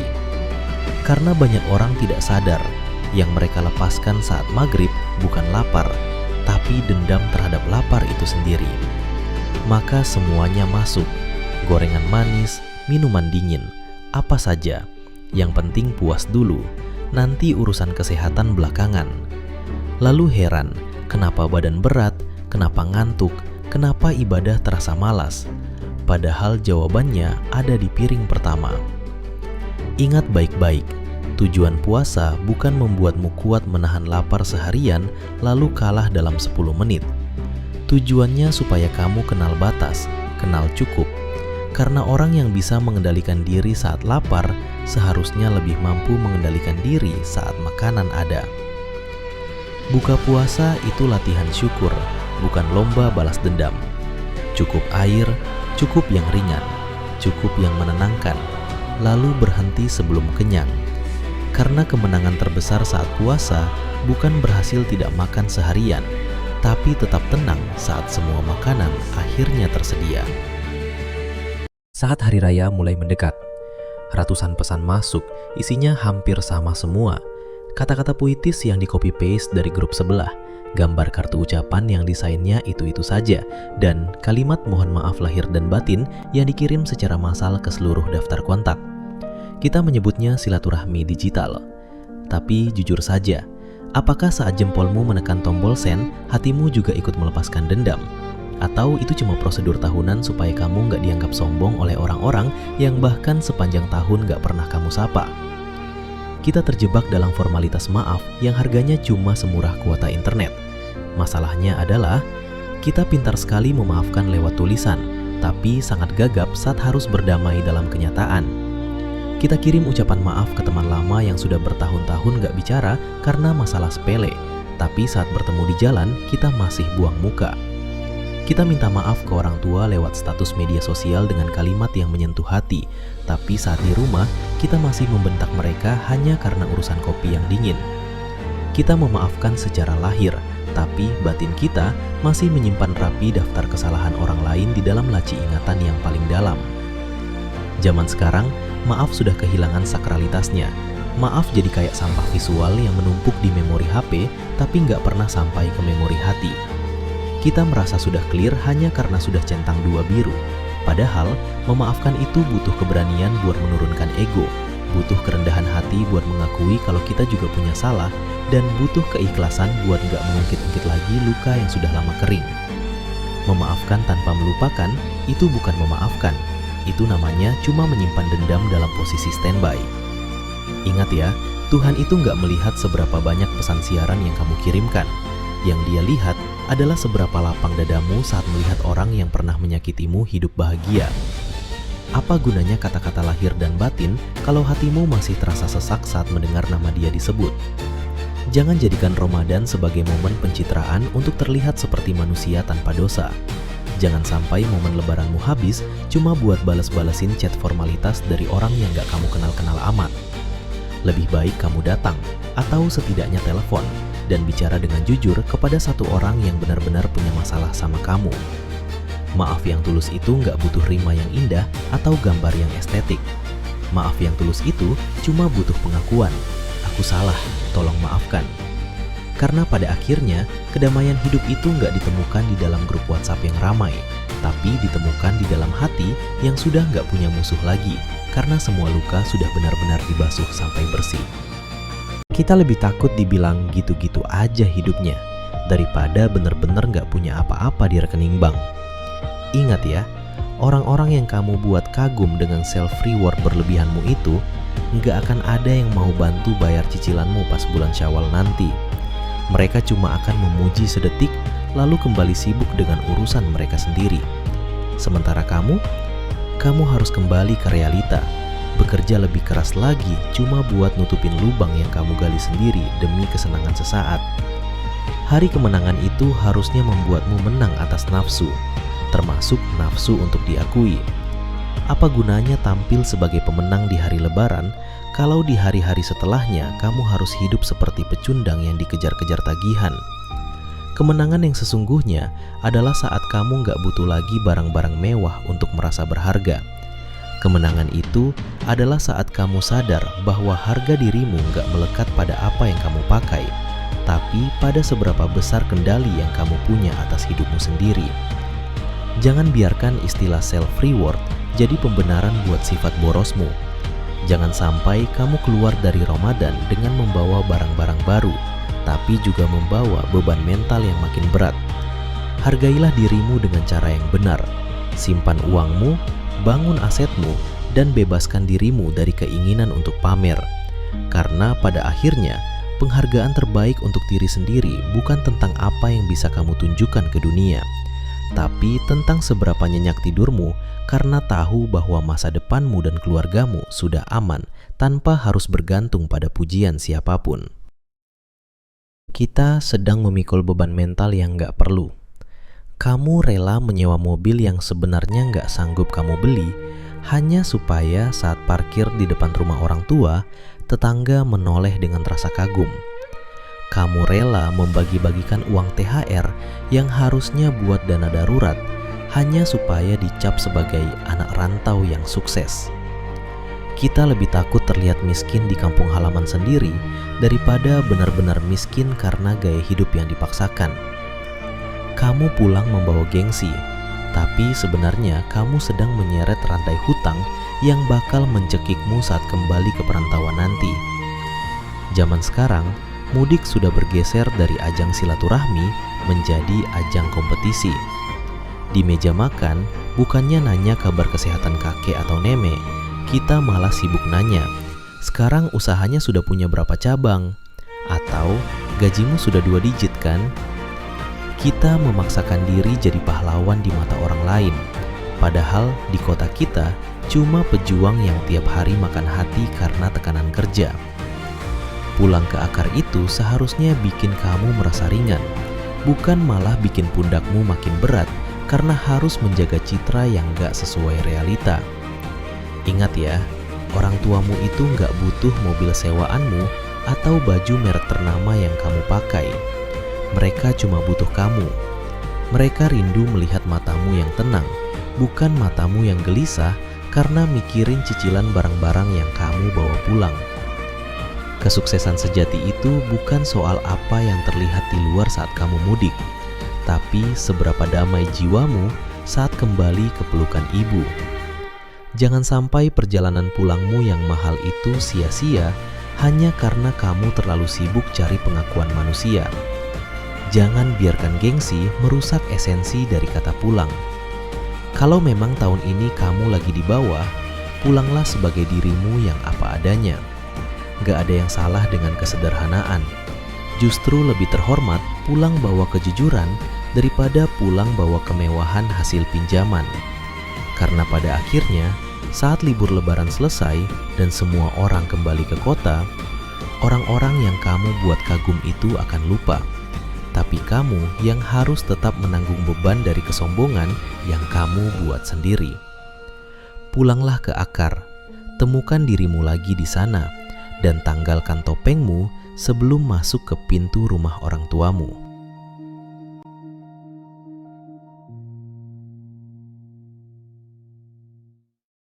Manusia sibuk menyiapkan banyak hal. Rumah diperbesar, acara direncanakan, pakaian dipilih, status diperindah. Semuanya disusun rapi untuk hidup yang sementara. Tapi anehnya, untuk hidup yang katanya selamanya, justru tidak disiapkan apa-apa. Pesta dunia dibuat serius, detail, berulang-ulang dicek. Tapi bekal akhirat selalu ditunda. Nanti kalau sudah tenang, nanti kalau sudah mapan, nanti kalau sudah punya waktu. Padahal waktu tidak pernah benar-benar longgar. Dia cuma berpindah dari satu kesibukan ke kesibukan lain. Tabungan dunia dipantau tiap hari. Saldo dicek, investasi dipikirkan, risiko dihitung. Tapi tabungan akhirat jarang sekali ditanya. Berapa yang sudah masuk, berapa yang masih kosong. Kita takut miskin di dunia, takut tidak punya pegangan, tapi tidak takut datang ke kehidupan berikutnya dengan tangan hampa. Anehnya, yang pasti datang justru diabaikan. Yang belum tentu lama justru diperjuangkan mati-matian. Manusia bisa stres memikirkan masa pensiun, tapi santai menghadapi kematian. Padahal pensiun itu kemungkinan, kematian itu kepastian. Kita rajin menabung untuk acara yang mungkin cuma sekali, tapi pelit menabung untuk kehidupan yang tidak akan selesai. Bukan karena tidak mampu, tapi karena tidak terasa. Mendesak, dunia selalu terlihat dekat, akhirat selalu terasa jauh. Padahal jaraknya cuma satu napas. Ingat baik-baik, yang membuat tabungan akhirat kosong bukan karena kita tidak tahu, tapi karena kita merasa masih punya waktu. Dan waktu itu licin, dia tidak pernah memberi tanda kapan benar-benar habis. Maka manusia terus sibuk menyiapkan pesta, menyiapkan kenyamanan, menyiapkan pengakuan. Sementara bekal yang benar-benar dibawa tidak disentuh. Sampai suatu hari semua yang dikumpulkan di dunia tetap tinggal. Rumah tidak ikut, jabatan tidak ikut, uang tidak ikut. Yang ikut hanya apa yang pernah dilakukan, yang pernah diberikan, yang pernah ditahan, yang pernah disakiti, yang pernah diperbaiki. Dan di titik itu baru terasa betapa sibuknya kita menyiapkan yang sementara dan betapa kosongnya kita menyiapkan yang selamanya. Nama Yakub identik dengan satu kata, sabar. Tapi sabarnya bukan sabar ringan. Ia kehilangan Yusuf bukan sehari, bukan sebulan, bertahun-tahun. Dan kehilangan itu bukan kematian yang jelas, tapi ketidakpastian itu yang paling menyiksa. Kalau seseorang wafat, kita berduka. Tapi kalau seseorang hilang harapan, terus hidup, dan harapan itu bisa jadi luka yang tidak pernah menutup. Yakub menangis hingga penglihatannya melemah. Ini penting. Sabar bukan berarti tidak sedih, bukan berarti tidak menangis, bukan berarti tidak hancur. Di dalam sabar adalah tetap percaya meski hati retak. Ia tidak memaki takdir, tidak menyalahkan Tuhan, tidak menuduh hidup tidak adil. Ia hanya berkata bahwa ia mengadukan kesedihannya kepada Allah. Ini kedewasaan spiritual yang jarang dimiliki banyak orang. Kuat saat diuji, uang tapi runtuh saat diuji kehilangan orang tercinta. Karena kehilangan menyentuh identitas anak bukan sekedar milik dia, bagian dari diri. Dan ketika Yusuf hilang, yang hilang bukan cuma anak, tapi potongan hati. Ditambah lagi, sakit fisik tubuh melemah, mata kabur, lengkap kehilangan emosional dan penderitaan fisik, dan tetap tidak putus asa. Ini pelajaran besar. Kesabaran sejati bukan soal menahan diri sehari, tapi bertahan dalam waktu panjang, tanpa jawaban, tanpa kepastian, tanpa jaminan kapan selesai. Hari ini banyak orang menyerah, bukan karena masalahnya besar, tapi karena waktunya lama. Kita kuat menghadapi badai, asal cepat berlalu. Tapi Yakub menunjukkan, iman itu maraton, bukan sprint. Ia tetap percaya bahwa Yusuf akan kembali, bukan karena bukti, tapi karena keyakinan. Dan disitulah inti sabar. Bukan sekedar diam, tapi tetap berharap, meski logika berkata sudah selesai. Kesabaran Yakub mengajarkan bahwa kehilangan tidak selalu berarti akhir. Kadang ia hanya bab panjang sebelum pertemuan yang lebih indah.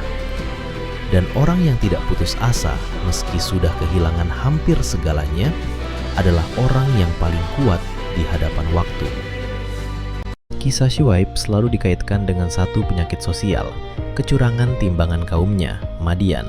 Bukan penyembah berhala besar seperti kaum lain, masalah utama mereka adalah ekonomi yang tidak jujur. Mereka mengurangi timbangan, memainkan takaran, mengambil sedikit dari banyak orang. Kelihatannya kecil, cuma kurang sedikit, cuma beda gram, cuma akal-akalan. Tapi justru itu yang menghancurkan sebuah peradaban.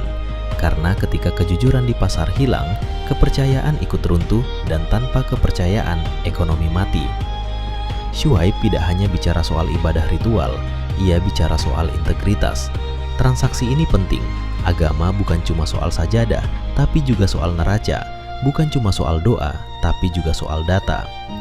Hari ini bentuknya mungkin bukan timbangan pasar, tapi laporan keuangan, markup proyek, komisi tersembunyi, manipulasi angka, review palsu, janji promosi yang dilebihkan. Semuanya satu akar, ingin untung cepat tanpa peduli keadilan.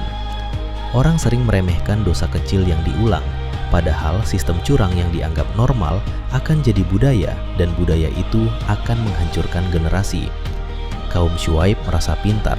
Mereka berkata kurang lebih, "Ini bisnis kami, kenapa kamu ikut campur?" Ini kalimat yang masih hidup sampai hari ini, seolah moral tidak boleh masuk ke dunia bisnis. Padahal justru bisnis tanpa moral yang paling berbahaya. Pelajaran kerasnya begini, keuntungan yang dibangun dari kecurangan tidak pernah benar-benar membawa berkah. Mungkin terlihat naik, tapi fondasinya rapuh, dan ketika runtuh, jatuhnya lebih keras. Syuaib mengajarkan adil itu bukan pilihan, itu kewajiban, dan integritas dalam hal kecil adalah benteng dalam hal besar. Kalau kamu jujur saat tidak diawasi, kamu aman. Saat diawasi, tapi kalau kamu biasa curang dalam gram, suatu hari kamu akan curang dalam ton. Dan saat itu, yang hancur bukan cuma bisnismu, tapi namamu, dan nama baik lebih mahal daripada margin. Keuntungan berapa persen pun. Kisah Yusuf di penjara itu menarik. Dia masuk bukan karena salah, tapi karena fitnah. Secara manusiawi, itu momen untuk pahit untuk menyalahkan keadaan. Tapi apa yang ia lakukan? Ia tetap bermanfaat di dalam penjara. Ia tidak jadi korban yang meratapi nasib. Ia jadi solusi. Ketika dua narapidana bermimpi, Yusuf tidak hanya menafsirkan, ia berdakwah.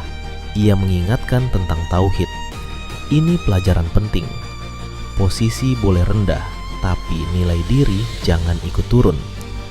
Banyak orang berkata, "Kalau nanti saya sukses, baru saya bermanfaat." Yusuf bermanfaat saat jadi tahanan. Jadi, jangan tunggu panggung besar untuk mulai memberi nilai. Lalu datang mimpi raja, mimpi yang membingungkan. Negeri dan Yusuf menafsirkannya dengan akurat. 7 tahun subur, 7 tahun paceklik. Tapi ia tidak berhenti di tafsir, ia beri strategi. Ini beda antara orang pintar dan orang pemimpin. Orang pintar menjelaskan masalah, pemimpin memberi solusi. Dan dari situlah pintu kekuasaan terbuka. Ia keluar dari penjara bukan sebagai mantan narapidana, tapi sebagai pejabat tinggi mengelola logistik negeri. Dalam tradisi Islam, ini terjadi di Mesir.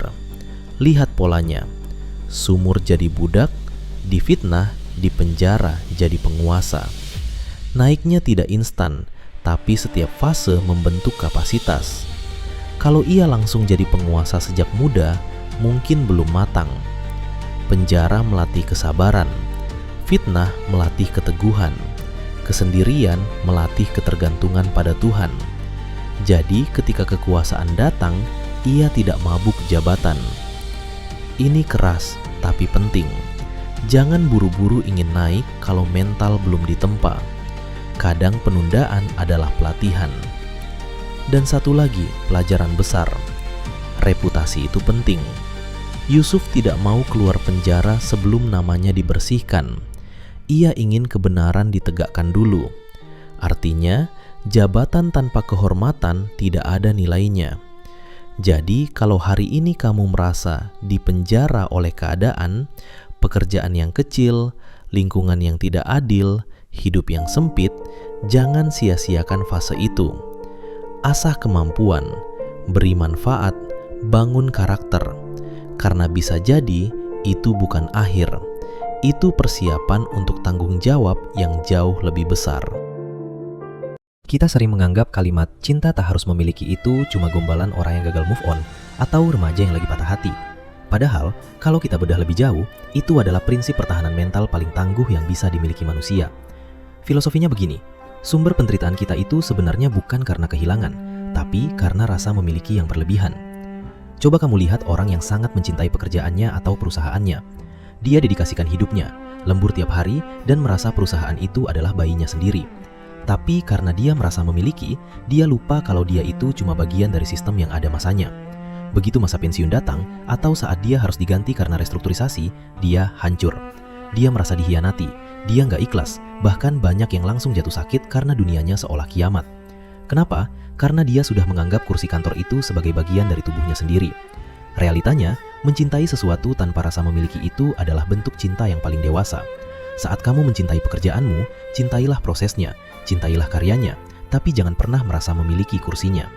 Dengan begitu, saat waktunya kamu harus angkat kaki, kamu bisa melangkah keluar dengan kepala tegap. Kamu bersyukur sudah pernah di sana, tapi kamu nggak merasa ada bagian dari dirimu yang hilang. Kamu sadar kalau kamu itu cuma penumpang yang memang sudah saatnya turun di halte tujuan. Hal yang sama berlaku untuk semua hal di dunia ini. Jabatan, harta, bahkan pasangan dan anak-anak. Kalau kamu terlalu merasa memiliki anakmu, kamu bakal jadi orang tua yang mencekik masa depan mereka karena kamu nggak siap saat mereka harus mandiri dan pergi. Kamu bakal kecewa saat mereka nggak sesuai dengan ekspektasimu. Cintai apapun tanpa harus memiliki, itu artinya kamu membiarkan sesuatu itu bernapas. Kamu menikmati keberadaannya sekarang tanpa harus merasa ketakutan kehilangan dia besok.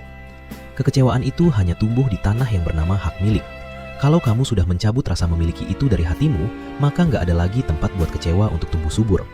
Bayangkan betapa tenangnya hidup kalau kamu bisa bilang, aku sangat mencintai peran ini, tapi aku tahu ini bukan milikku selamanya. Itu bukan berarti kamu jadi nggak serius atau nggak totalitas ya. Justru orang yang nggak merasa memiliki itu bisa bekerja jauh lebih tulus. Dia nggak punya beban buat pamer, dia nggak takut kehilangan muka, dan dia nggak perlu main kotor buat mempertahankan posisinya. Dia tulus berkarya karena memang dia suka, bukan karena takut kehilangan miliknya. Jadi, kalau hari ini kamu lagi sangat mencintai sesuatu, entah itu profesi, benda, atau posisi, mulailah belajar untuk melonggarkan genggamanmu. Nikmati selagi ada, syukuri setiap detiknya, tapi selalu ingat kalau setiap pintu masuk, pasti ada pintu keluarnya.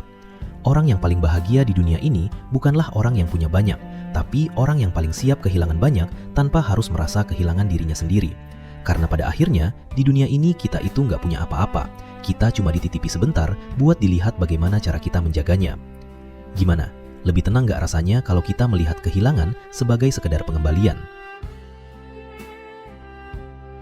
Coba kamu bayangkan hidup di zaman di mana agama itu isinya cuma barisan aturan kaku dan penghakiman yang dingin.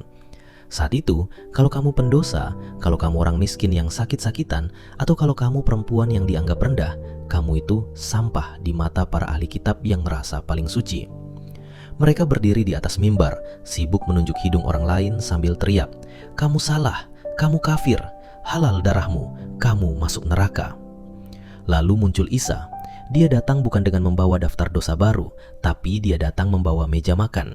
Isa itu tahu kalau manusia yang hancur itu nggak butuh dikasih ceramah soal neraka, tidak perlu dijudge, karena mereka sudah merasa hidup di neraka setiap hari. Mereka butuh disentuh sebagai manusia.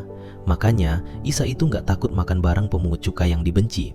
Dia nggak ragu bicara sama perempuan yang dianggap hina, dan dia nggak jijik menyentuh orang kusta yang dijauhi semua orang. Realitanya, Isa mengajari kita kalau kasih sayang itu adalah revolusi terbesar. Saat para penguasa agama mau merajam seorang perempuan yang tertangkap basah berzina, Isa nggak ikut ambil batu. Dia cuma bilang satu kalimat yang bikin semua orang mendadak bercermin. "Siapa di antara kalian yang nggak punya dosa, silakan lempar batu pertama." Seketika, semua batu itu jatuh ke tanah.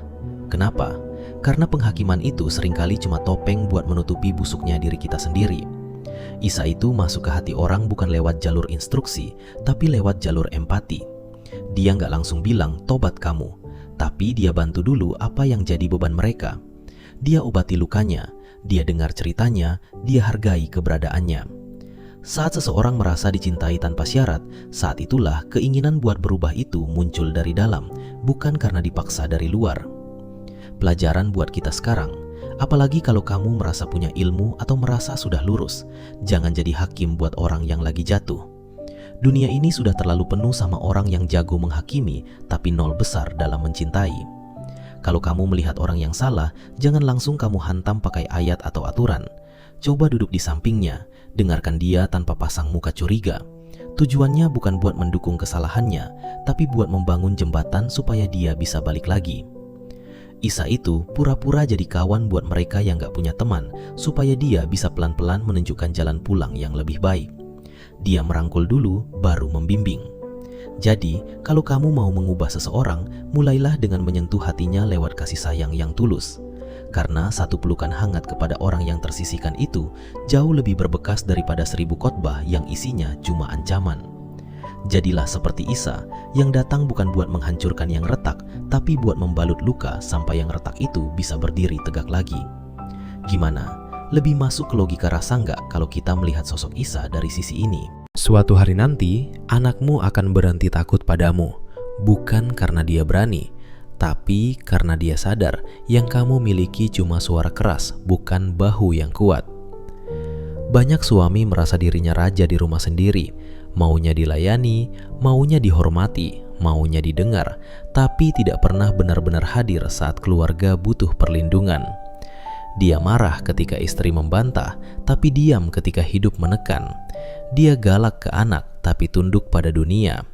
Di rumah dia singa, di luar dia kucing.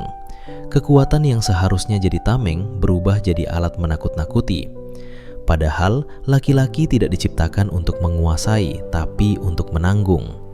Bukan untuk menang sendiri, tapi untuk berdiri paling depan. Kalau ada bahaya, dia yang bangun duluan. Kalau ada krisis, dia yang terakhir panik. Kalau makanan tinggal sedikit, dia yang terakhir makan. Itu pemimpin, bukan yang paling banyak perintah, tapi paling banyak memikul. Istri bukan bawahan, anak bukan prajurit, rumah bukan kerajaan, dan kamu bukan raja. Kalau kekuatanmu hanya dipakai untuk membungkam, itu bukan kepemimpinan, itu penjajahan. Penjajah selalu merasa berhak tanpa merasa wajib, maunya dihormati tanpa layak dihormati, maunya dilayani tanpa mau melindungi. Dan yang paling berbahaya, penjajah sering merasa dirinya pahlawan karena tidak pernah sadar bahwa yang ia taklukkan adalah keluarganya sendiri. Ingat baik-baik, keluarga tidak butuh pria yang paling ditakuti, keluarga butuh pria yang paling bisa diandalkan. Yang ketika semua orang lelah, dia masih berdiri. Yang ketika semua orang takut, dia masih tenang. Yang ketika semua orang ingin lari, dia tetap tinggal. Karena kepemimpinan bukan soal posisi, tapi soal pengorbanan. Dan laki-laki yang hanya ingin ditaati tanpa mau melindungi bukan pemimpin. Dia cuma penguasa kecil di rumah yang diam-diam kehilangan hormat. Dan suatu hari nanti, ketika suaranya tak lagi ditakuti, barulah dia sadar bahwa dihormati itu mahal. Dan rasa hormat tidak pernah lahir dari takut, tapi dari bahu yang rela patah duluan demi keluarganya tetap utuh. Kalimat "tidak ada yang tidak mungkin" itu seringkali cuma jadi mantra jualan supaya orang merasa bisa menaklukkan dunia. Padahal mereka lupa kalau kita ini masih hidup di bawah hukum alam dan realita biologis yang nggak bisa dinegosiasi. Motivasi yang membabi buta itu sebenarnya berbahaya karena dia bikin kita buta sama batasan. Saat seseorang bilang nggak ada yang nggak mungkin, dia sebenarnya lagi mematikan logika sehatnya. Contoh, secara biologis, pria tetaplah pria. Dia nggak punya rahim buat bayi, dan kamu katakan tidak ada yang tidak mungkin. Masalahnya, dunia sekarang itu terlalu takut buat bilang tidak mungkin. Kita merasa kalau bilang sesuatu itu mustahil, kita dianggap pesimis atau kurang beriman. Padahal, mengakui ketidakmungkinan itu adalah bentuk kejujuran intelektual. Itu namanya literasi realita. Kamu tahu di mana batas kemampuanmu, kamu tahu di mana aturan main alam semesta, dan kamu tahu kalau hidup ini bukan sekedar kumpulan keajaiban tanpa logika. Realitanya, kalau kamu terus-terusan diajarkan kalau segalanya mungkin, kamu bakal jadi orang yang gampang kecewa dan gampang hancur. Kamu bakal menyalahkan dirimu sendiri saat kamu gagal mencapai sesuatu yang secara realita tidak mungkin. Kamu merasa kurang kerja keras, kurang berdoa, atau kurang positif. Padahal masalahnya simple. Kamu lagi mencoba menabrak tembok yang gak bisa ditembus. Mengakui adanya ketidakmungkinan itu justru bikin kita lebih bijak. Kita jadi gak buang-buang energi buat hal-hal yang konyol. Kita jadi lebih fokus mengoptimalkan apa yang mungkin di dalam ruang lingkup yang nyata. Orang yang sadar akan batasan itu biasanya lebih tenang hidupnya, karena dia nggak terobsesi jadi Tuhan yang bisa mengubah segala hal sesuai kemauannya. Jadi, buat apa kita membohongi diri sendiri dengan kalimat manis yang cacat logika? Lebih baik kita bilang, banyak hal yang bisa kita usahakan, tapi ada batasan yang harus kita cerna lewat akal sehat. Dengan begitu, kita tetap punya semangat buat berjuang, tapi kita juga punya cukup akal sehat buat tetap berpijak di bumi.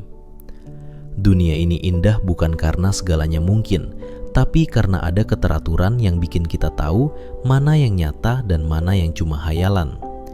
Jangan biarkan motivator tolol mencabut kaki kamu dari tanah realita cuma demi satu kalimat tepuk tangan.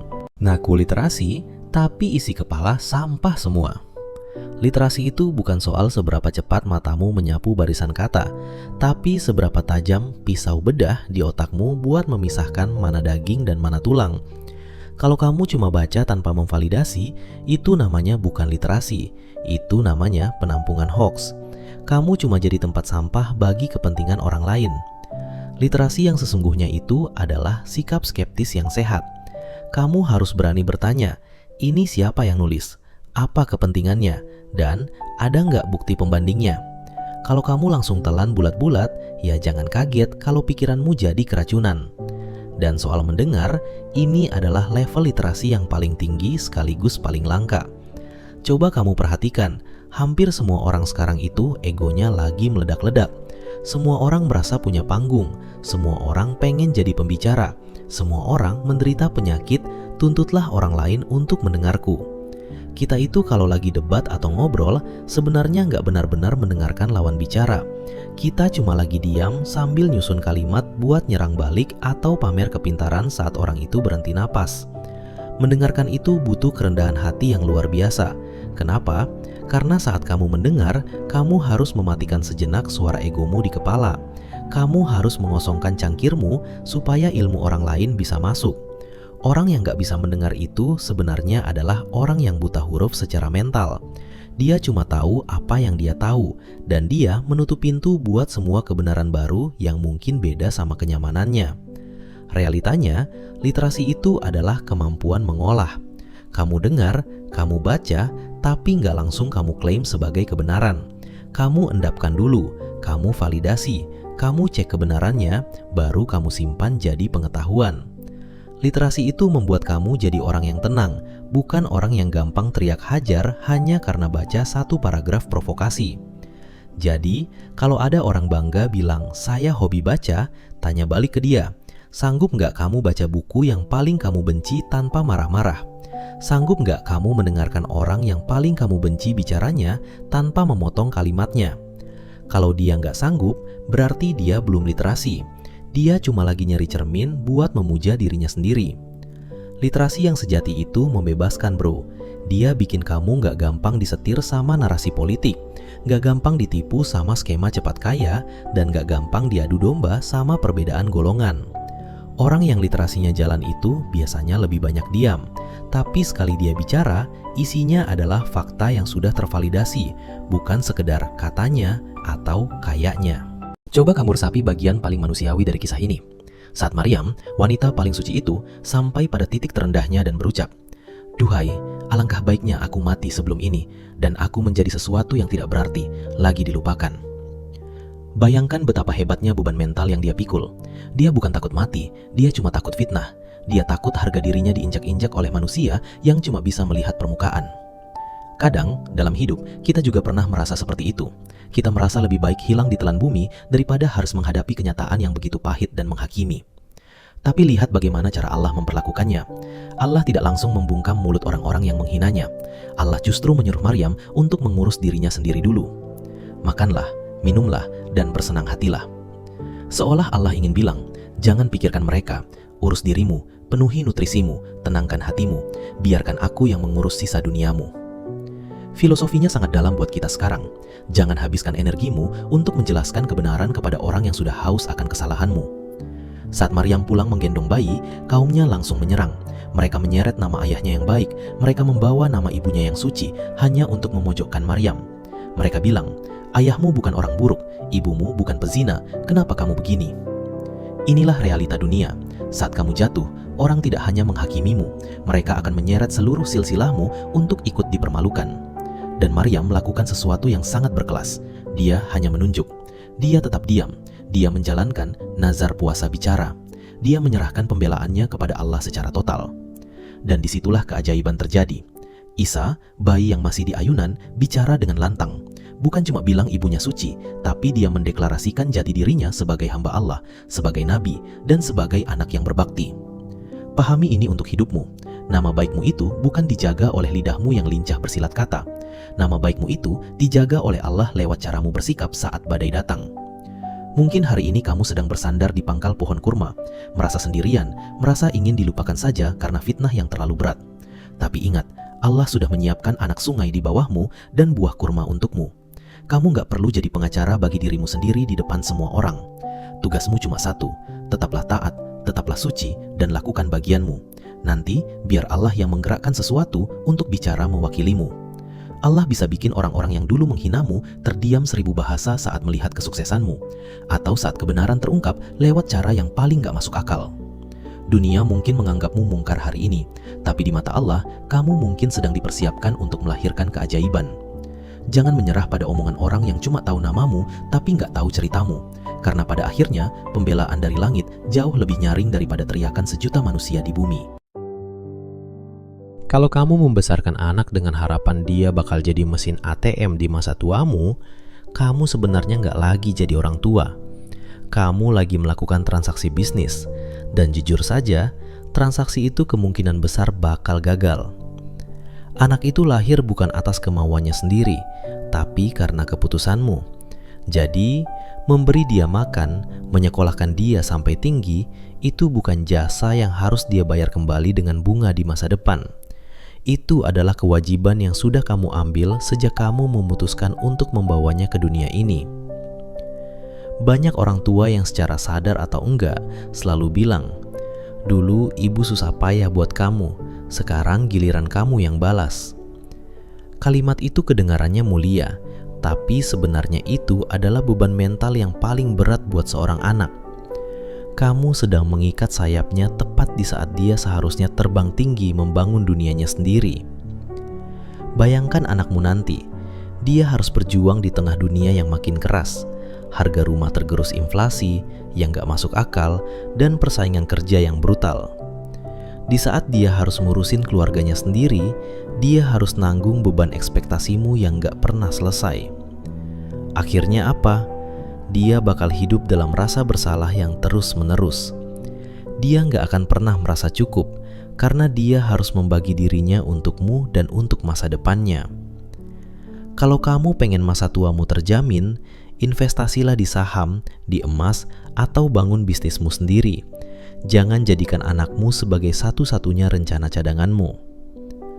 Orang tua yang paling hebat adalah mereka yang bisa melepaskan anaknya tanpa menoleh ke belakang sambil nanya, "Kapan kamu kirim uang bulan ini?" Jadilah orang tua yang merdeka, agar anakmu juga punya kesempatan buat merdeka. Jangan sampai rasa sayangmu berubah jadi hutang budi yang menjerat lehernya.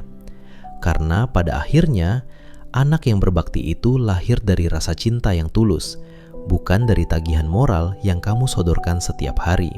Coba kamu renungkan, apa yang paling menakutkan dari sosok yang bisa mengubah penglihatanmu?